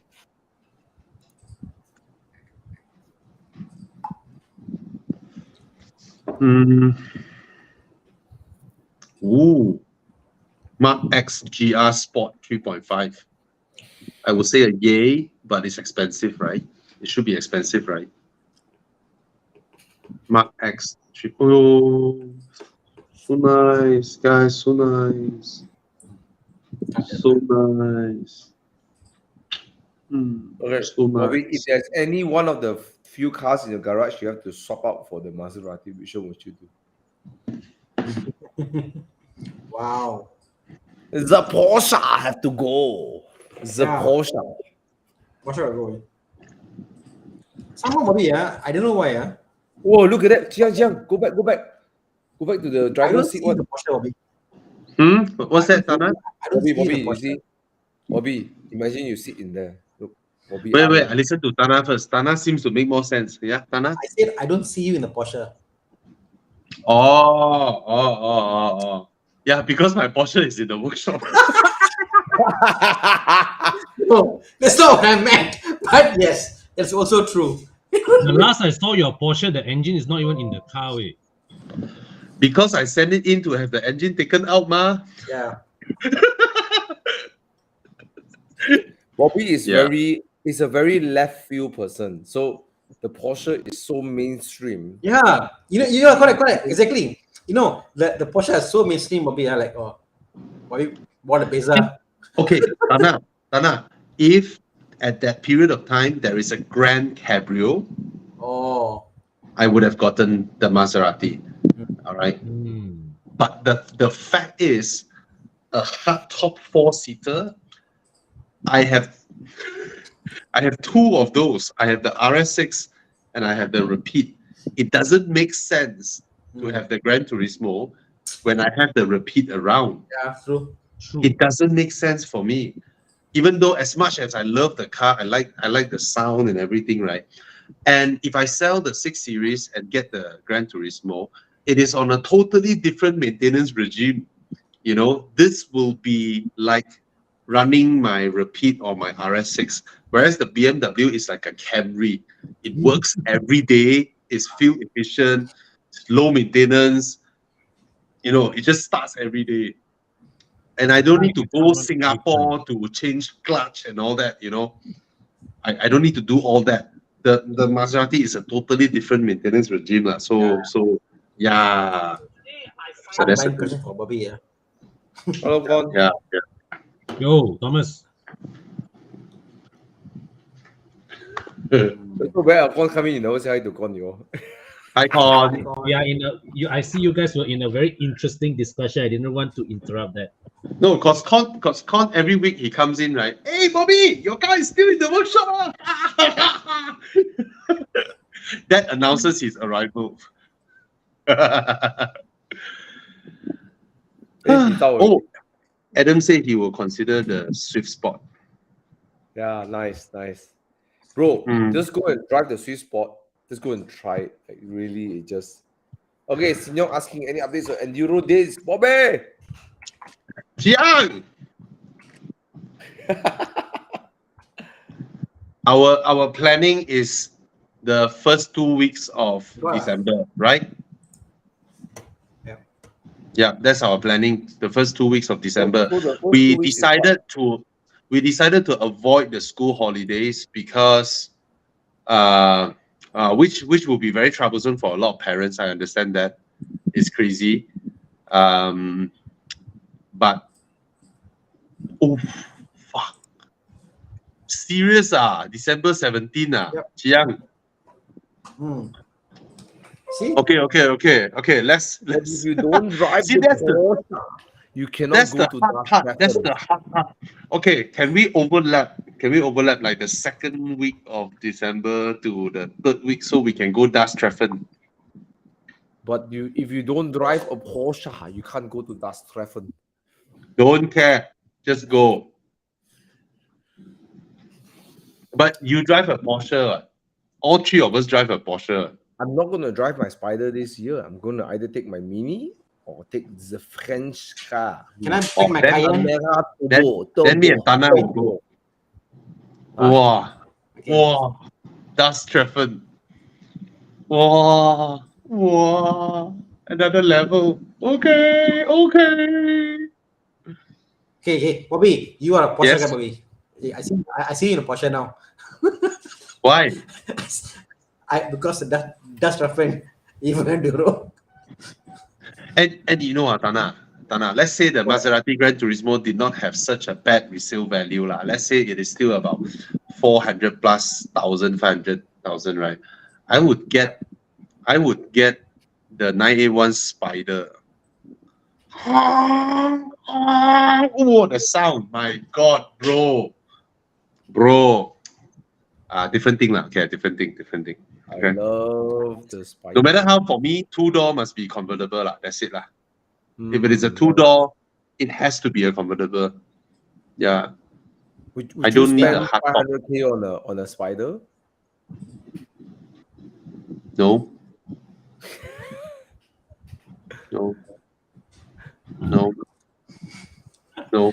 Antonio's I asked, will- are you a I will Porsche fix driver in the my- Porsche workshop? Yeah, I will fix my 996, and then maybe 2 years later, if I decide to keep it for long, then I will ask Thana, hey Thana, let's swap it to manual. That's it. Let's do it, man. Yeah, swap it to manual. Brian Chin asked me, he got a friend for a Cayman. They're thinking of doing a conversion. So yeah. Which Yeah. generation Cayman? 987. Yeah. Hey, wait, I wanted to answer Antonio Boreas. Oh, Are you a car guy if you're afraid of your car going into the workshop? Oh. And did you work hard enough if you can't get your car out of the workshop?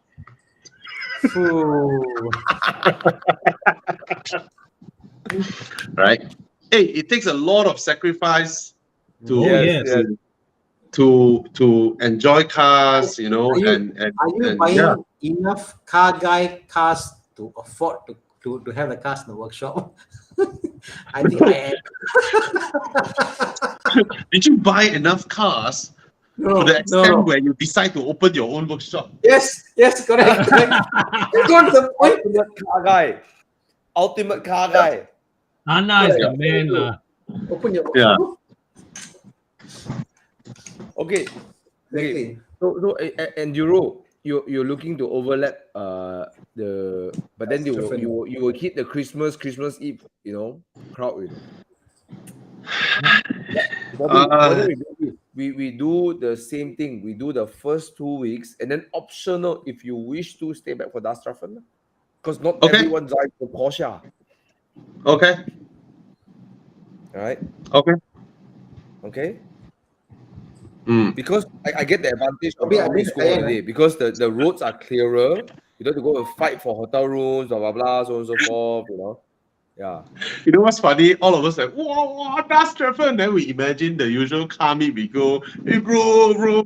But if we go there, right, we are surrounded by we can't understand the shit. No lah, international people there lah, bro. I know, but most of the times, right? We can't understand the shit that what's going on, you know. It's like then you go there, take a few pictures, 1-2 hours, then you're out already, right? Yeah. We go for the car wash. Huh? Okay, so I'm gonna say for the car wash. you're gonna book, or I'm gonna book myself on the 1st December until the 14th December. Okay. Okay. Yeah. Okay.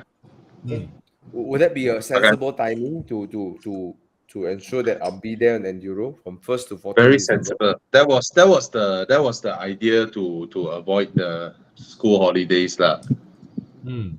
Okay. And then avoid the Christmas crowd, you know. Yeah. The Christmas crowd. After that, go back KL is like jialat way. I tell you. But this round, I'm also thinking. I don't think we want to extend until that like 14 days, you know. Because now we're a lot smarter. We know we can drive more in a day. Bro, then you we'll shouldn't be drive more than 6-7 hours a day. It's dangerous beyond that. It's tiring. I think you can do 1,000 km per day lah. sorry 1,000 sorry km per day is possible. 1,000 km per day is possible. in Thailand. Yeah. No, I It's think it's nice. dangerous. The problem is No, that when you reach the 10-hour because marker, it's near dawn. It's near the sun is setting. That's the worst. And then you can't concentrate at that Yeah. point anymore. So two Yeah. things work against you. Is the 10 hours plus the sunset. It is Mm. not that safe unless you get Yeah. up really early in the morning. Unless you get up really early, right? But there's also another unless you drive thing. The last year I was in my BMW, which is a car that I can go like 170, 180, 190, 200 if I want to. If I'm in my 20-year-old Porsche, I can't imagine pushing 160, 170 consistently for 4 hours, 5 hours. Thomas, Audi A6 Thomas, 220 also, no problem of it, Thomas. I can do 1,500 km one day, Yeah. in an A6, no problem. In a Boxster, oh my God, Thomas, tell you were you, thinking of doing it in a Mini. One of the options is the Mini Classic. no wonder. Now we know why. Right? You look at Joseph. He drove his old BMW E90, right? Yeah, KL. Joseph is he's a seasoned driver, not everyone's a driver. First night, Hua Hin. And he's Then probably drinking 5 Red Bulls per day, Okay, anyhow, we'll see. But definitely, first night is Krabi lah. Second night, whether we're able to hit Kanchanaburi or not is a question lah. We'll see lah. Hua Hin lah, bro. Just, Hua Hin, then go Kanchanaburi, Yeah. Anyways, See how. okay, you guys decide, okay? I'm thinking of taking my countryman to tow my Mini Come. Classic, so I got my Maxi bring the Mini. Okay? Wow. Okay. Badminton lover.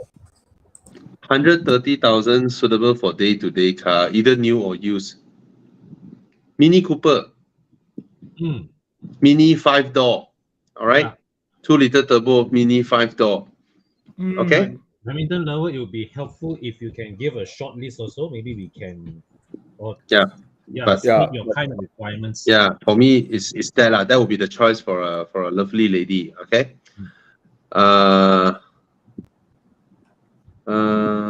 Okay. This one. Okay. What are the maintenance like?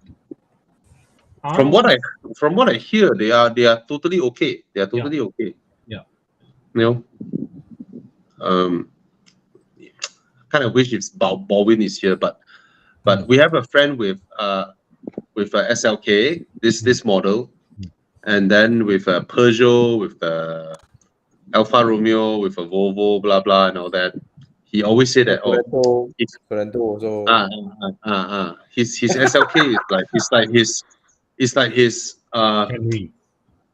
reliable to go weekend drive kind of car. Sometimes when he feel adventurous, he will bring his Peugeot or his Alfa Romeo, and which will create some memories for him at times. How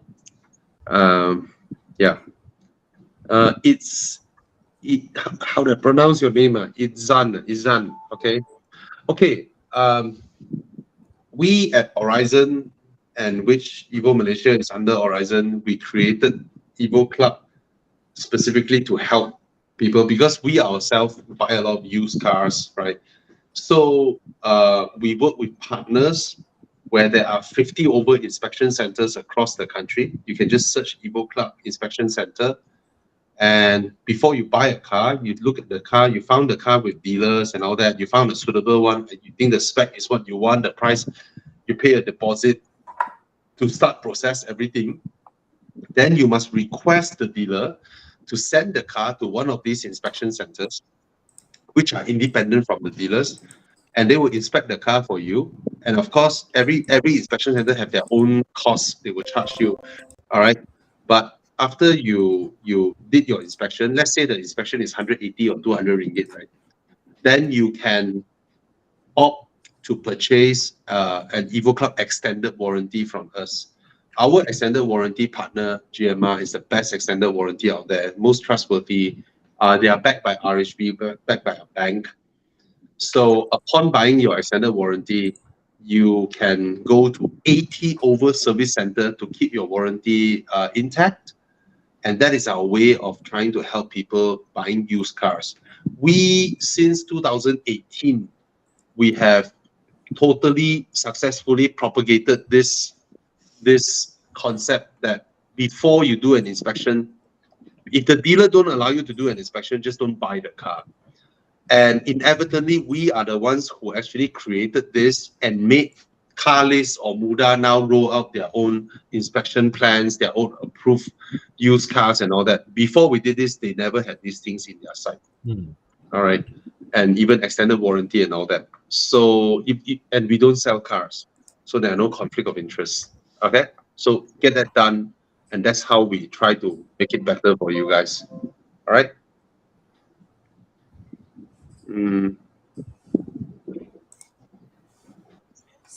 What other questions? This one, please give us a budget, then we can help you. Spencer Lai, give us a budget. Yeah. Okay. This car should be around 30K. I like the way you say, driving a Jetta.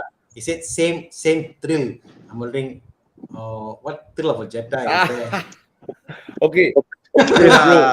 Bro, don't like that. Don't like that, bro. Where I used to have Honda City IDSI. When I was mildly successful, the first car I looked at I can we can Jetta. improve on the thrill. Okay, but don't so bad, bro. I think what this guy means is that, right, this guy, he's used to a Jetta. He's used to that. He wants the same level of performance from the Jetta handles sharper than the equivalent generation Audi A4. Yeah. Hey, and the Jetta, right, is ridiculously easy to hit 200 clicks. Yeah, it's fast. Okay, the W212 E-Class Coupe, very reliable. So go with it. But then again, get it inspected. Okay, get it inspected. It's a nice car. It's a nice car for me. It's a nicer E-Class than the current E-Class. Okay. Badminton lover replied with some answers. She said within for a lady, Mini Cooper S used, Mazda CX-30, X1 used, Proton X at 50. Mini Cooper. Mini. Go with the Mini. No challenge. Mini Cooper S. CX-30 has more space. All right. And I think should be the most comfortable here, the CX-30. But for a lady, it doesn't feel as... You don't feel as sexy as this one, but this is a very ugly Mini lah. This one that Young chose. Oh, ugly this car, bro. Minis don't look like that one lah. What the hell? Where got people buy Mini go and do matte black dark everything right? Even the headlight also make dark. Can you choose another still scrolling picture? Choose a colorful one lah, pretty one lah, bro, for ladies lah. And yellow with black stripes, right? It is more expensive to maintain than the CX-30, but it's not. I mean, it's worth it. It's worth it, and it's not like break the bank kind of thing, you know. Yeah. Get a Mini. Minis are cute for ladies. Right. Okay. Even the Tiguan is better than X1. Yeah, I agree. Yep, I agree. 100%. Yeah.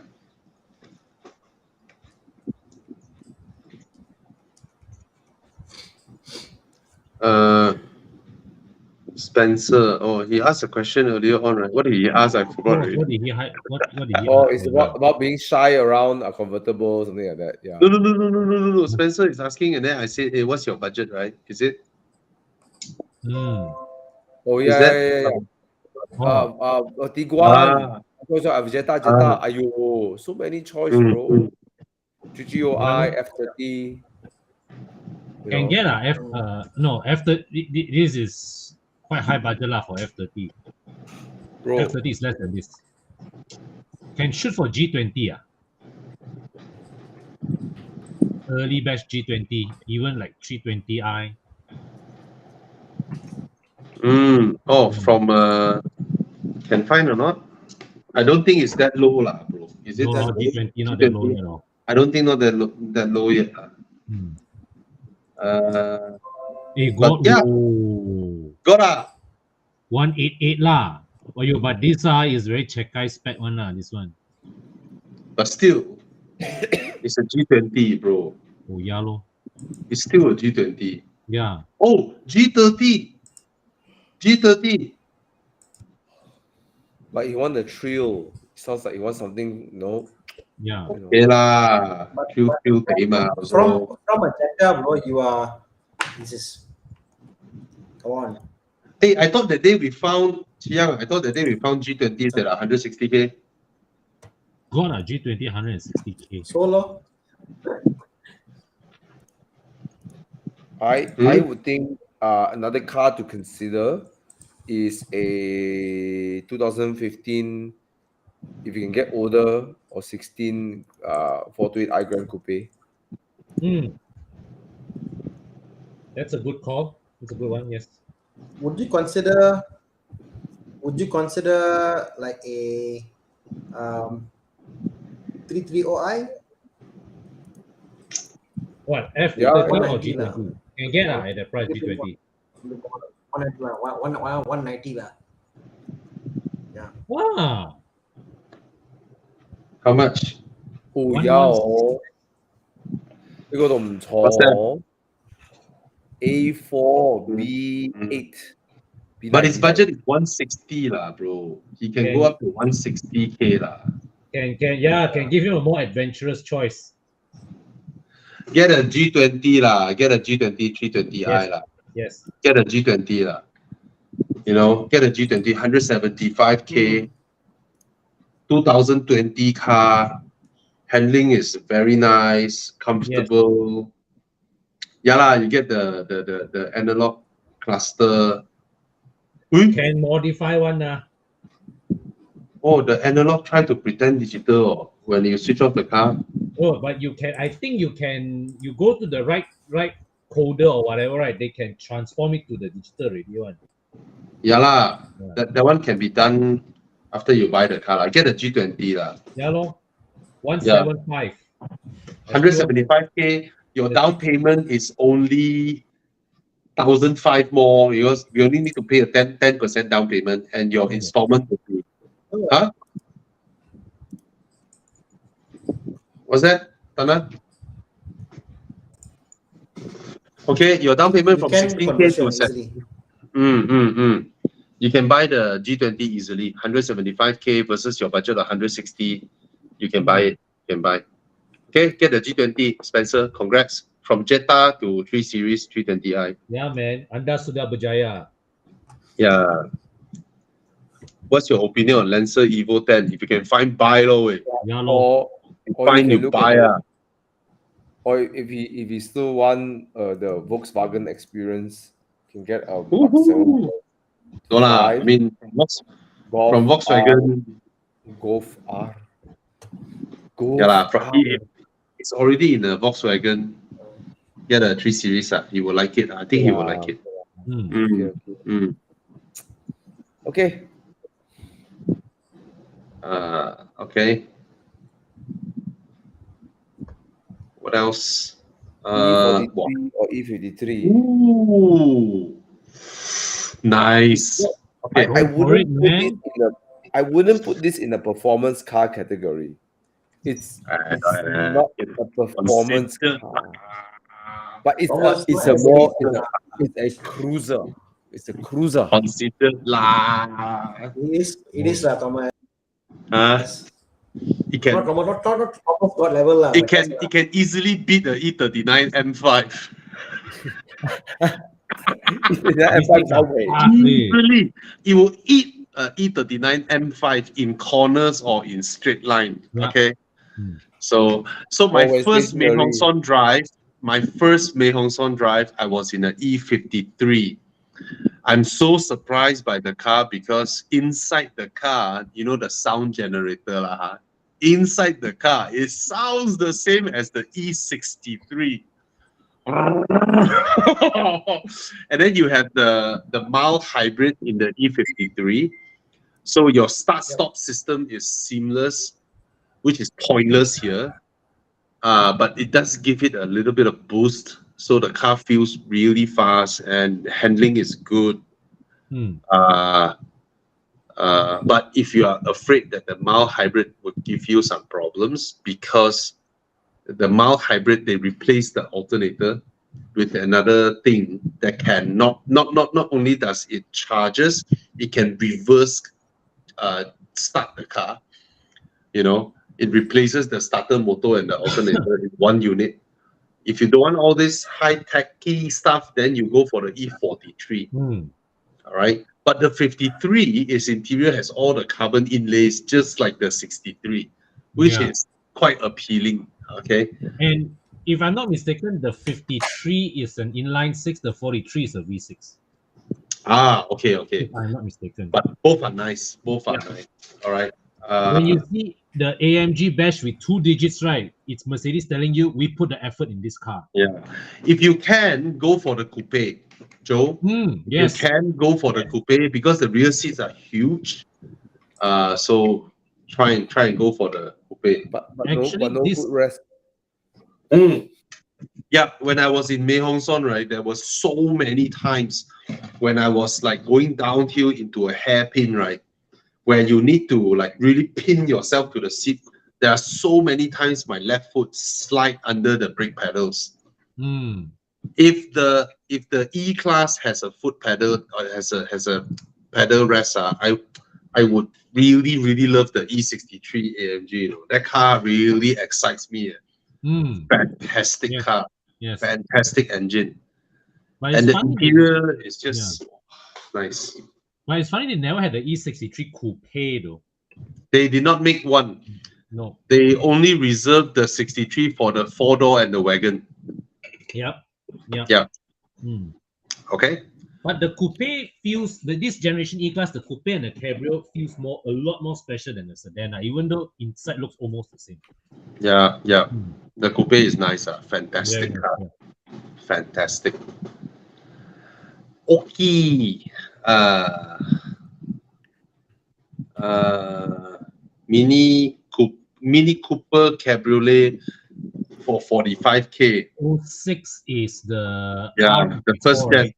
not I think they call it 54. Yeah. The supercharged engine. Yes. So the first gen Mini Coopers are known to be not as reliable.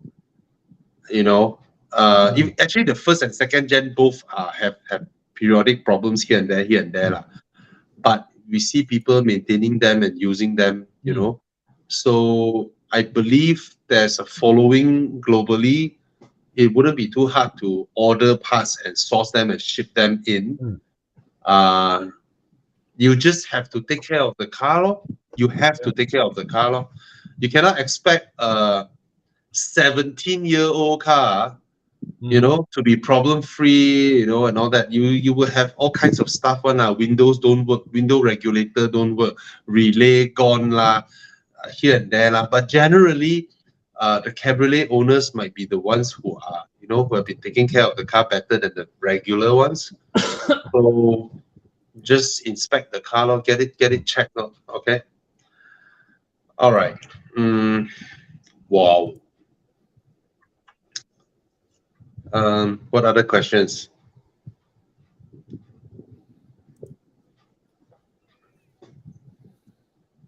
Yeah, buy. Yeah, why not? Buy. Okay, buy. Buy. I barely see IS 300, blah, blah, blah, blah. Okay, lah, buy. It's a Lexus. Of course, it's going to be reliable. Get it. Yeah, you buy a Lexus, it's going to be reliable. Okay, or Thomas very tired already. Thomas need to go freshen himself up. Okay, any other thing that we Audi TT latest generation buy 2018 530e. Yeah, it's worth buying. The resale value is pretty low. Yeah, a lot of car for the money. Okay, wow, suddenly so many questions already. Who yo Abdul Hanis? Hey, who? Yeah, sounds so good. Yes, it sounds really good. Buy. I solved one big problem of it. So when after you buy, fuel consumption is okay. I drove from KL to JB. I blasted down 180, 170. When I arrived JB, I go to the petrol station. I only fill up 45 liters. Yeah, but mine is an 8-speed gearbox. 2010 is a 6-speed. So expect fuel consumption to be a little bit higher. But long distance, the fuel consumption is okay. Of course, if you're driving in the city, then of course the fuel consumption will be higher lah. And in terms of reliability, they are known to be reliable.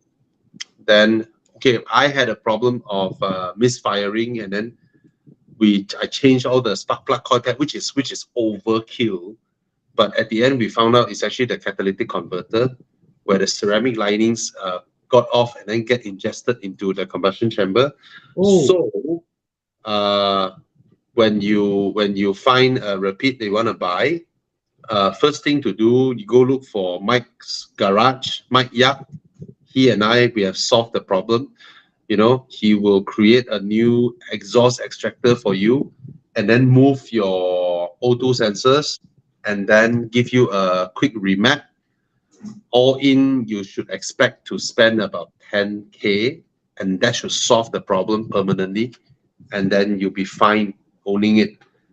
Okay, that is the one thing that I think is major. Other than that, there are no major issues. The engine mechanically is very reliable. The gearbox is reliable.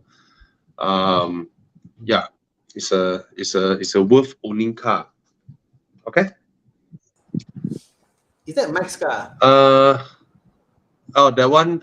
Jensen helped Mike did the Gran Turismo racing car thing. Okay.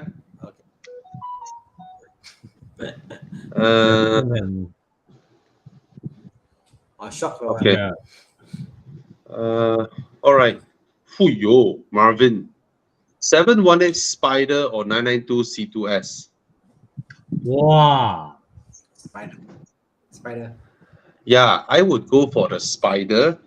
I've driven the 992 C2S. I mean, 992 looks really good. Looks super modern. Very fast. Very, very fast. Thomas, do you think the 992 C2S is faster than the 718 Spyder? Oh, in every measure. Right? In quick line speed lah, and Yeah. a general person, a normal person would drive a 992 faster than a Spyder. Yeah. I would prefer the Spyder, but today Thomas found something about the new Spyder, right? With regards to the there are some manufacturing issues with the engine oil supply to the engine. Yeah, but it's not big lah. It's a few lah. But look, the 718 Spyder is faster in good hands, because you can with turbo, right? If you make mistake, the turbo will pick up faster. You know. But for NA you have to be in the right gear all the time.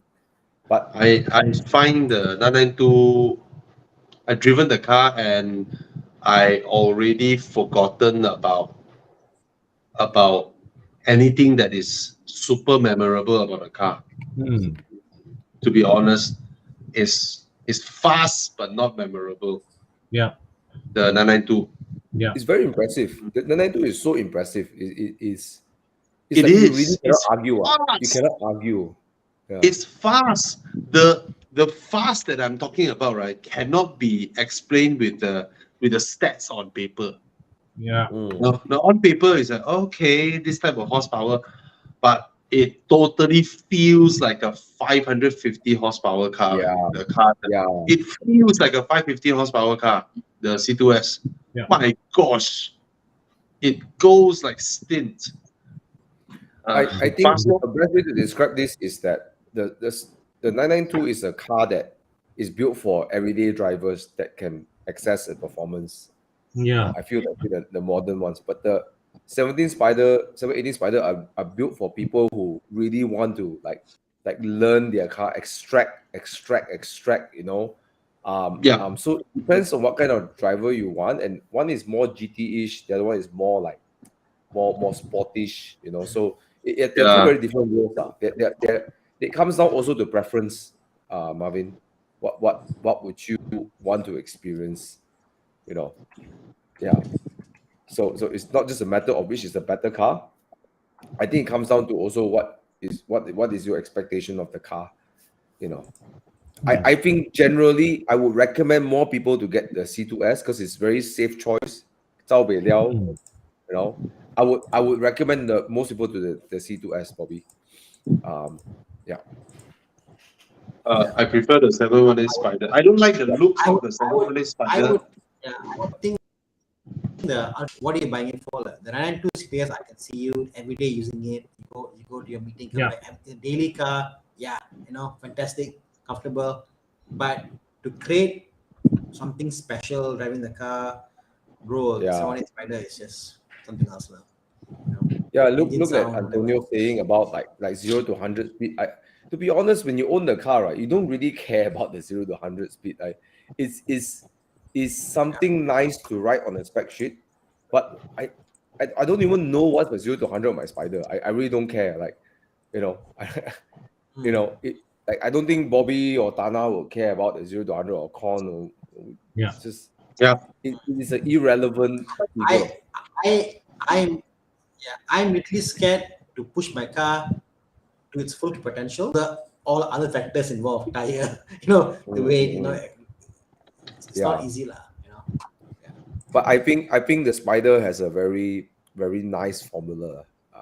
I'm not sure about the 718. I didn't like the 718 that much, but the formula is nice. It's a manual, high revving NA, nice steering rack, very good suspension, zao bei liao lah, Okay, up to you what you want. Oh, to me, the Spyder is so unforgettable. The Spyder is definitely the most special of these two cars. So unforgettable. Oh, but that you drive. had to buy one car to use every day, Bobby. Sorry? Now the question was, okay, 718 Spyder or 992 CQS, but it's the only car you'll have you use every day, and you got and let's say you got no kids, like this is you and your wife, it's a car you use every single day. Only one car. Every single day, I might buy the 992. Yeah, you're right. You're right. Yeah. You're right. 718 is the Spyder is definitely the most special car, but the 992 is the car you use every day. The 992 is like if you go for meeting morning, come back. Some say, hey, come we go. I come back and go meetings, go hotel. So all that it's just a great all rounder, fantastic. Yeah. But if you ask, I will say Spyder because of a lot of cars and something special. So it depends on what is it your purpose. Does the Spyder comes in pedal shifter? You can get PDK. Can get PDK already, right? The new one. 2020 onwards, yeah. Oh, then I'll buy Spyder PDK lor, if I need every day so that my wife can use it also. I banned turbo cars already. I totally banned turbo cars already. Fuck turbos. I don't want turbo cars anymore. But my one is Almera turbo, okay or not? I don't know yet. I don't know. But I really don't want turbos anymore. I just want NAs. NA all the way. NA. No more turbos. My Spyder is a 981 Spyder. It's not as competent as a 718 Spyder.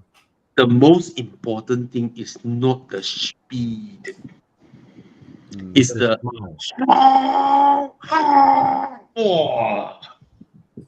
that crazy interaction with the car. Your foot, your feet, right? Like joke a bit, right? The car just goes like that feeling. Brillante. Nice. Yeah, man, bro. That you enjoy the car. Yeah, I love it. I was not prepared to spend 50% more because I was like, it can't be a lot better lah, Then after 2 minutes in the car, I was like,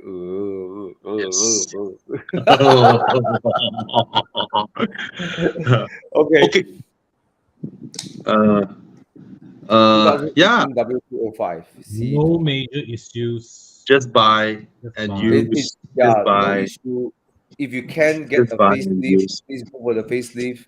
I say that all the time. Get the better Yeah, gearbox. 2019, right? Facelift. I think Uh, so.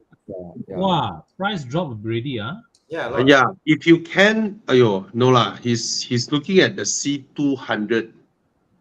So if we ask him to go the 2019, will it go up too much, the price? Yeah, this one correct. 9 speed, that one, 9 speed.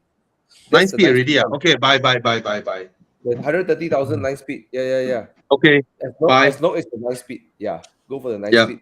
9 Yeah. G-Tronic. Yeah, the gearbox is a lot better. Hmm. Okay. Apalagi 2019 530E, yes, buy.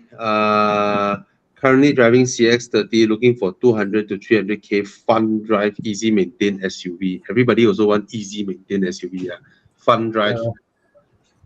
Makan. Fun drive Makan, SUV. lor. When you say fun drive SUV, is Makan already, lor. Yeah, lor, Lucas, get a Macan. Oh, Or a Cayenne. Even a Cayenne is fun. yeah. But Macan is more fun. Yeah. It's Yeah. funner. Yeah. Another kind of fun, Countryman JCW. Wow, Akash, you want to like that, man? Advice between Land Cruiser. Okay, I cannot stand Land Cruiser's seating height. You know, you literally climb onto the car and then you are left with what is a very small floor to roof room, and then you sit inside. You know, the Land Cruiser, because of the whole frame thing. Oh, this is the new one, not the leather frame, or What? then I don't know. Yo. Then I don't know. You, I don't know. the look, I oh my I gosh. think the 2018 or 19. yeah, this is not leather frame They anymore. butchered the car. They butchered it. The previous one was such a handsome car. Sorry lah, Akash, bro. I will go for the Land Rover Defender lah. Yeah, Defender. Even though I know, Look like the jaw got socked or something like that way. yeah, The so car got ugly. punched in the face. Whoosh, then the car. Yeah. All right. Are we almost done with the questions? Should we go to SLK 280 V6 don't lah, bro. Just get a smaller engine. I believe 2008, 2009. You have the 1.8 Yeah, you have the 1.8 compressor engine, right? No Compressor. point getting this old 2.8 This pot would be a 3 liter. injection V6. This is a 3 liter. Mercedes era, but this era Mercedes engine, their MA engine, really like shit. Where it's like horrible engine, reliable but horrible. If I'm not mistaken, this engine is 230 horses only. It's slow. Okay, I don't know about the 280 even the 300 is It's the like same engine. Yeah. It's Same like engine. 200 230 something. Horrible performance. Horrible. Yeah. But it's reliable lah. It was reliable lah. Yeah. You keep having to rev your throttle 100%, press the little button for any meaningful acceleration. Yes. Yeah. Okay. Question over here before we move on. Yeah. Hyundai Avante. You like, you buy, lor. I won't buy. Yeah. It's an okay Yeah. car lah. It won't break down. Yeah, lor. You like, you buy. I won't buy. I won't. It doesn't even cross my crosshair. This guy asked the question a few times. Tom Cole, that's helping a little bit. 2021 Mini Cooper S facelift version, preferably Malaysian spec car, 210K. Still have 1 to 2 years warranty, work occasional wife drive. My problem with the price is that I think new is like 230. The depreciation is so little, you know. No lah, it's more expensive, bro. It's not that cheap, man. Countryman is not that cheap. Yeah, Countryman is probably Countryman. I think it's more expensive than X1. Right? No, it's not that cheap. Countryman is not that cheap, bro. New car is not that cheap. 230, 250 around there. Really? Yeah. Let's Google. Let's ask Google. Okay. I tried Mini Countryman to a new Malaysia price. Okay. About 2, 244, 250. Oh, Yeah, it's CKD, bro. And 250. then during MCO time, 2021 is during there's like the sales tax, blah blah blah. It was sold for Yeah, 230 something. I remember because I took my girlfriend to the showroom at I see. 2022, I believe 22, and then we just took just see for fun lah, and then they were 230 something, 238. That is very high at the price. The used car is very high Yeah, price. yeah. I get the 1-2 years warranty. If you I in this rare occasion, I think it might be worth even trying for. Uh, for something newer, right? Because I mean, you get something like a brand new or even a 1-2 year example is not much more than this. or go for an older one of 2018, 19. Then the price should drop a little bit more. Yeah. But he still want the warranty. He still wanted the warranty. But then the good news is this: he buy 2010, 210. I can't imagine it dropping so much. Mm. No lah, it's uh, hmm, Yahweh. But if that's how strong the resale value is, what can we say about it? Mm. I don't All right. think you okay. 2 years later, 3 years later, I don't think it will be like 120 or something lah, No lah. right? No lah, it'd be How much is the 160. 2018 Countryman in the marketplace now? Okay, Tom Cole, why don't you look for 2022, which is 1 year old, and then you make your offer 210 to them. Try. Because quite a few of them are going 217, 218, So you try to make your offer, lor. Get as new as possible, lah. 2022. Then 2022 is 1 year old car, and then you knock off 30K from the selling price. Fair. Yeah, that one more worth it. Yeah, lor. More worth it. Okay. Okay. A lot of questions. I think whether C Chong, get the April, G30. Get the G30. All right. Chrome Dome, Maserati GT 4.7 or Vantage 4.7. I think I have a softer spot for the GT lah. Okay. Yeah. What else? Last one. Do we want to go with the last one? E300 Cabriolet or 2014 M4. Wow. Wow. It's totally different end of the spectrum, eh? Yeah, lor. One is cruising, baby Bentley. The other one is Gila Babi. Yeah. I prefer the E300 in this sense. Yeah. For Like, you, since I think he wanted a convertible, that's his budget. He's not necessarily like a yeah. Okay, you have to consider this, Shane. The when buying a convertible, right? The E class is a soft top, so even if you open the roof, you can still carry 2 weeks worth of luggage in your boot and go for a road trip. But if you have the M4 hardtop convertible, right? Let's say we go Mei Hong Son for 2 weeks, you put 2 weeks of luggage inside, you cannot open your roof already because it's a hardtop. Then you have to move the things to your rear seat. Right? Then when you park your car, you cannot just park like that. You need to, move your things back to the boot, blah, blah, blah, and all that for safety. So that's the thing to consider. Okay. So seeing that you are asking like that, I will ask you to go for the E300 Cabriolet. I am thinking the same.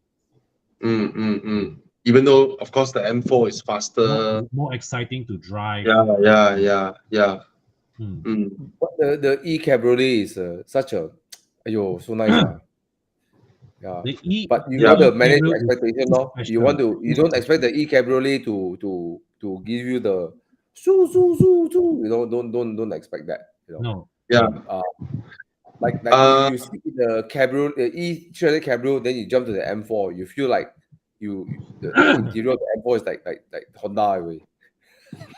yeah. I think earlier on we saw some Wow. E-Class Don't lah. E400 Cabriolet. Oh, E400 Suyo. But I prefer the previous thing. Yeah, I also. But it's where it gets me is the interior. The interior, not Oh, just yeah. the look of it, the fit and finish is really, it insults on the sedan, you know. Yeah. Oh, yes. I really don't understand why, right? It looks the same, but it feels different from the sedan one. Big world of difference, bro. World of a difference. But one of our Evo Club members have the green, dark green color, and then the wooden finish. Yeah, man. Oh my god, like baby Bentley way. Yeah. Yeah. So, but Shane, you got to decide which one you want. You know, which kind of lifestyle you're looking for. Both are exceptional cars in its own right, lah. Yeah. Okay. We got one friend. Okay, let's answer one last question before we move on, because last week question he said never got his answer. Let's help him out. Yeah. Yeah. Looking for used, reliable, fun car to drive. Mazda 3 solid option for the previous gen Mazda 3. Yeah. Yeah. Yeah. Okay Yes. lah. Okay lah. I will Yeah. still go for Swiss Spot. Yeah, the Mazda 3 cannot beat the Swift Sport in Spot is king. handling everything, but the Mazda 3 feels more Premium. luxurious inside. That's about it. Bro, the rear seat is so small, bro. Yeah, my only adding to that is how much time do you spend in the car?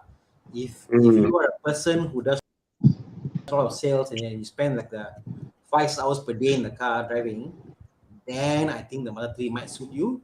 But if just like you drive and you park it and flowers here and then Yeah. how long you spend in the car? And confirm the Mazda 3 will be more fuel efficient by far. Yeah. Okay, let's go into Deuce West. My car was so late today. Yeah, quite late. Very, very late. So Almost many got questions today, non-stop. Almost got jet engine light already. Yeah, we're then tired already. Come on, let's speed it through. Speed it through. Hey, remove the thing. Okay. Scan the code, guys. Scan the code. Finally. Scan the code. Scan. 4-person Bobby, scanning now. Huh? Sorry? I really want to get a big CC engine now. Maserati, bro. Maserati Gran Turismo. The day will come. Maserati, bro.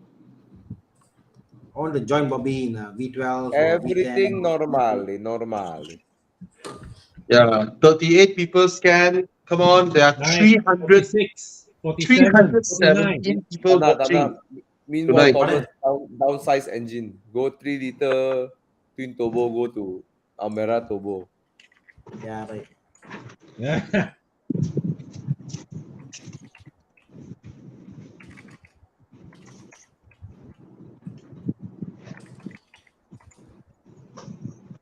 Come on. Thana, I should get a Maserati, bro. I'm you lah, suitable for you, bro. Thana Maserati lah, Thana. Thana Rati. 67. Maserati. Bro, serious, look at him. He come, glasses, sunglasses. He wears his nice shirt. You want a He joke? wear button-up shirt, leather shoes. Bro, you go to those car reviews or whatever, those events, right? Everyone comes in, whatever car. Then Thana comes in the freaking Maserati way. Bro, you don't have to do anything. The way the car purrs when it comes, just the way the car arrives, right? Oh. Sounds so good. We got Bobby for that. Yeah. I'm in the pursuit of sound and feel. Yeah. Nice. Okay. Round one. Come. Wow. What is this? 35 or 3.5? The 3.5 V6. Convertible. It's very American. What is this? Wow. That's cool. Prowler. Is this the Prowler? Plymouth Prowler. Oh, Fucking Bro. cool car. Bobby says Damn it the right cool. way. Everyone says it Plymouth. Plymouth Prowler. Plymouth Prowler. Actually, you should rent this, Thomas. Bro, I got 2 weeks worth of luggage to carry around. Such a cool car. 2 weeks means Thomas, you have Thomas, ship it. you The can things rent from 14 Thomas, different cars for your whole trip lah. And then I'm Thomas. leaving Las Vegas, which will be a lot of shopping in Las Vegas. Okay. So Okay. way. It's okay. Come on. What's the next one? Plymouth Prowler versus what? What? PT Cruiser. What's that? That's an alternator. Chevrolet. This is Oh, what's the name of this? The It's pickup damn truck. cool.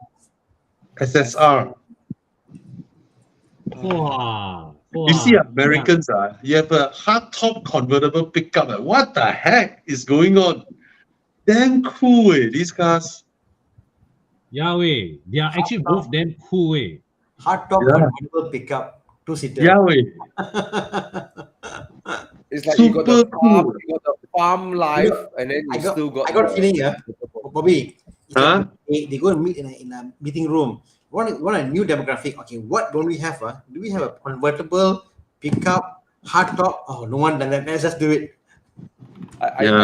Whoever did the business case to get the Chevrolet SSR Blue must be a genius. Way you can sweet talk people into manufacturing this. What the- Yahweh, I want to meet the person who sold this idea to the board. This was the era where US has the biggest trade surplus, where US economy is like gila flying, national debt is so low, and it's the era of excess in America. Yeah, they came out with all this crazy stuff. Well, Thomas, the Chevrolet SSR, you can have 2 months of road trip stuff in your convertible. I rather get a Chevy, the little the SUV, the little, the hatchback, Avia or whatever, you call it. Avio, don't lie. Avio, yeah. Damn cool. It's cool. What? Very, very cool. Both cars are super cool. Imagine the It behind is seat, cool, but put a ugly. small Okay. mattress there. Let's see. sleep Guys, on the side. vote. 273 people watching, but only 79 votes. Come on, guys. 90 votes. Come on. At 98. least 50%. 90 people scanned, but 76 people voted. All right. Anyways, Damn it cool, looks the Plymouth Prowler. Actually, the Yeah, Americans I they would- really know how to name their cars. I wonder how the Yeah. absorbers work. How the bumpers work on the Prowler. I mean, it's hanging there, and then it's supposed to be a light. It's like, Wait. must put a light. And I mean, I do a stick. No, this way. Oh, pasal It goes bumper. this way, I do a bar.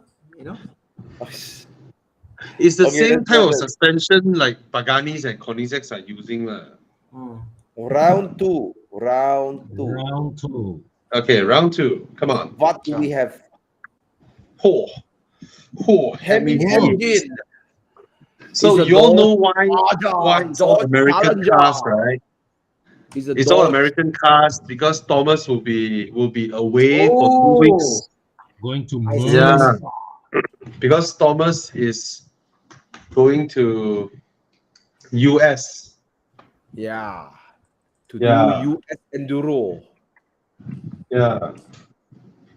Dodge Challenger. Okay. Mark Francis just drove this car. He just came back from LA and he said it was Oh, lovely. this is sweet. Hey, do you guys know that this car is of a totally different size compared to the Ford Mustang? Yeah, it is It's much larger. bigger, right? It's larger, This is bro. S-Class coupe size. Yeah. Yeah, it's freaking big way. Mm. But I love that they keep that form factor. So cool, eh? The proportions, right? Beautiful. Only if they have a convertible because I'm going to a nice place. But And anyways, they are selling these cars for roughly the price of a Camry back then. Yeah. okay, Wow. come.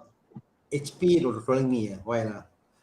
C63 AMG Woo! 6.2. Oh, what is this? This is a Another Mustang. heavy engine. Ooh. Yeah, Mustang. the Bullet, Mustang Bullet. I Mustang. would definitely go for the Dodge Challenger. I'll go for the Hemi, man. Yeah, Dodge for me.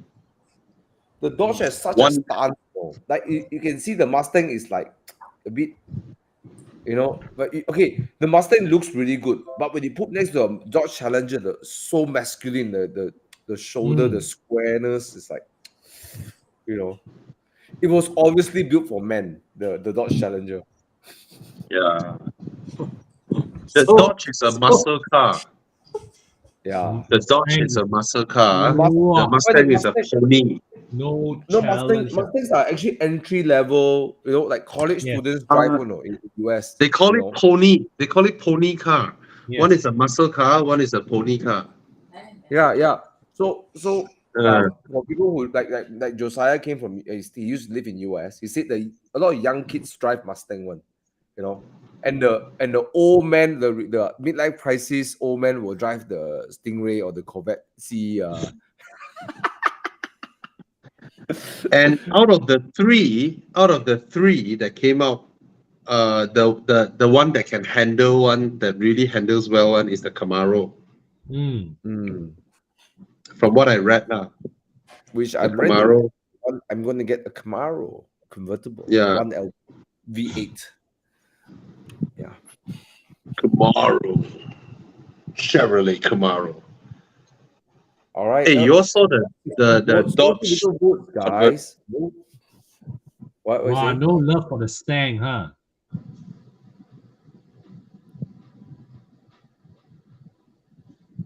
Round Okay, what's three. M3? Okay, guys, those who are watching, you all go YouTube and search Challenger George Washington commercial. It's one of the best car ads I've watched. Hilarious. Go look for this ad. It's one of the best car commercials. Yeah, you cannot play it here, Chiang. Wow. Yeah, the ad looks like this one. It's damn funny. It's fantastic commercial. Go look for it. George Washington Dodge Challenger commercial. All right, go watch it after the show. Round three. Round three. Oi. Viper. Dodge Viper. Ooh. Oh, I love this. 8.4 liter V10. Americans them 笑 one when they build things. They're 笑 one. Yes. And they don't overcharge like the Europeans. Look at the car way. Look at the. And their engines are reliable. Oh, yes. They make big, reliable V8s, unlike the Germans or the Europeans. You know what? I get the sense of American cars. They don't give a two ding dong how the car. They just do it, right? They look at it. I mean, you look at the shape. It's like not so proportionate, but they don't give a shit. It's So just the Viper was created to have a modern day Shelby Cobra. Okay. Carroll Shelby was greatly influential in designing the original Viper, the Dodge Viper. The same person who created, he created the Shelby Cobra, right? Cobra, Viper. Yeah. So it was also from Carroll Shelby. He was a gentleman that helped Ford tapao Ferrari. Yeah. All those legacy lah. Okay. Okay, what is the next one? Oh, SRT Viper. 8.4 V10. I love it.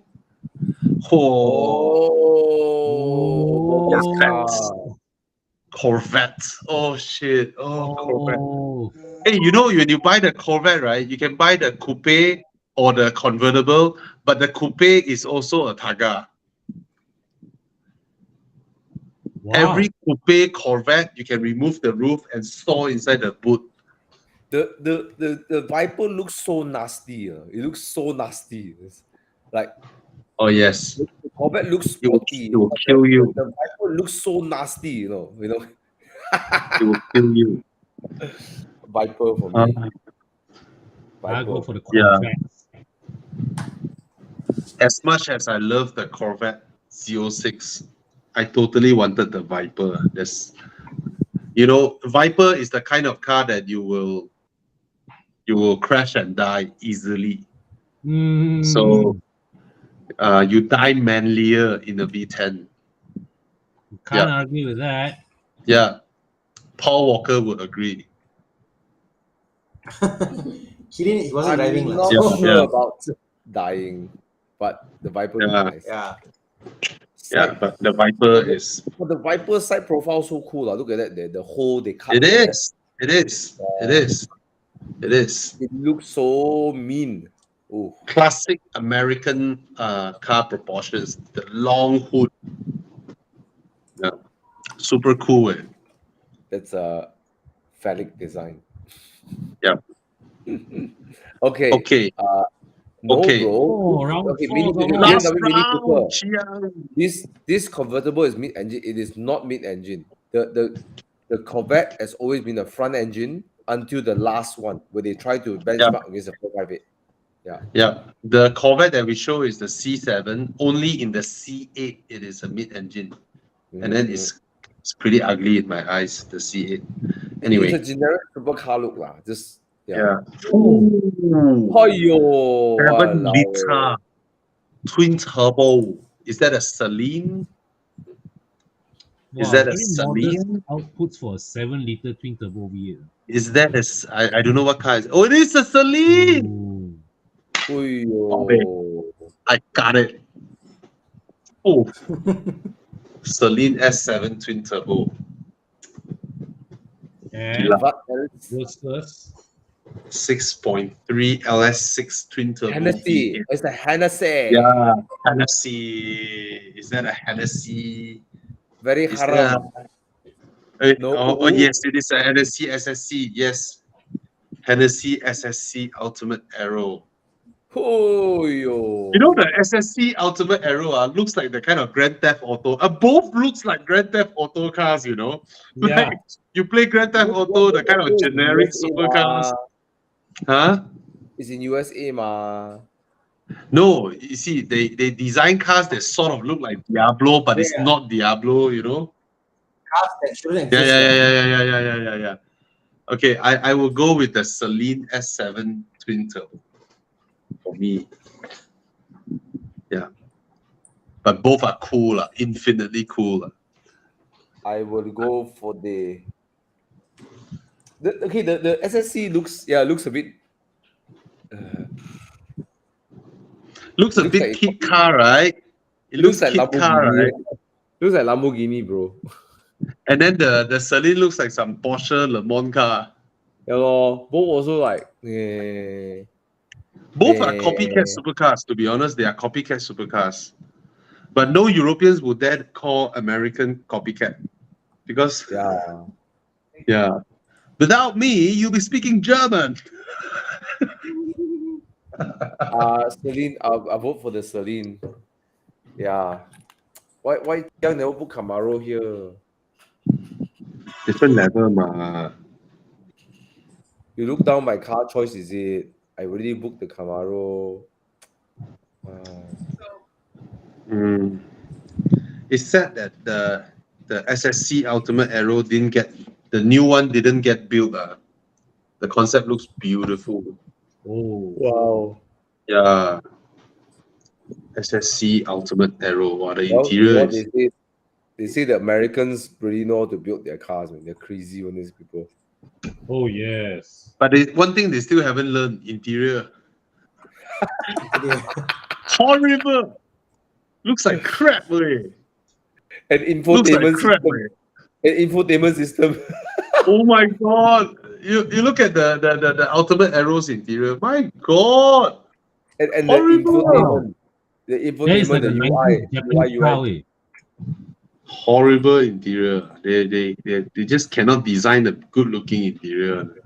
And their UI, bro, the whatever the infotainment.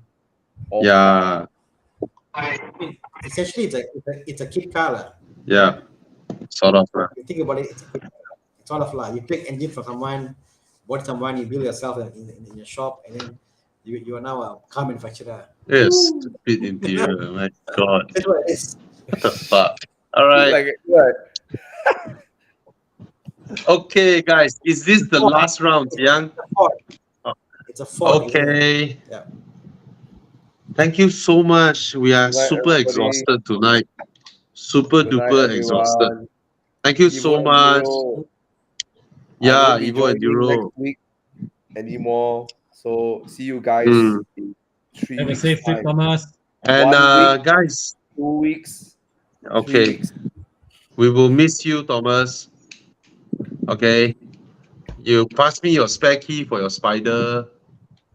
Why? Yeah. Who will help you do the car running? Why? Huh? I help you take care of your car. Okay. Anyway, guys, we will have more events coming up. Please go and join club.evomalaysia.com for updates. We have quite some events that we're planning, and we have a big car gathering. Car plus EV plus whatever. Basically, we will we'll try to gather everybody. The thing with car gathering now is space. You need place. You need people to let you go there and do car gathering. A lot of places are banned already, right? You can't do car gathering anymore. So we September we will have one. We're trying to have one in August as well.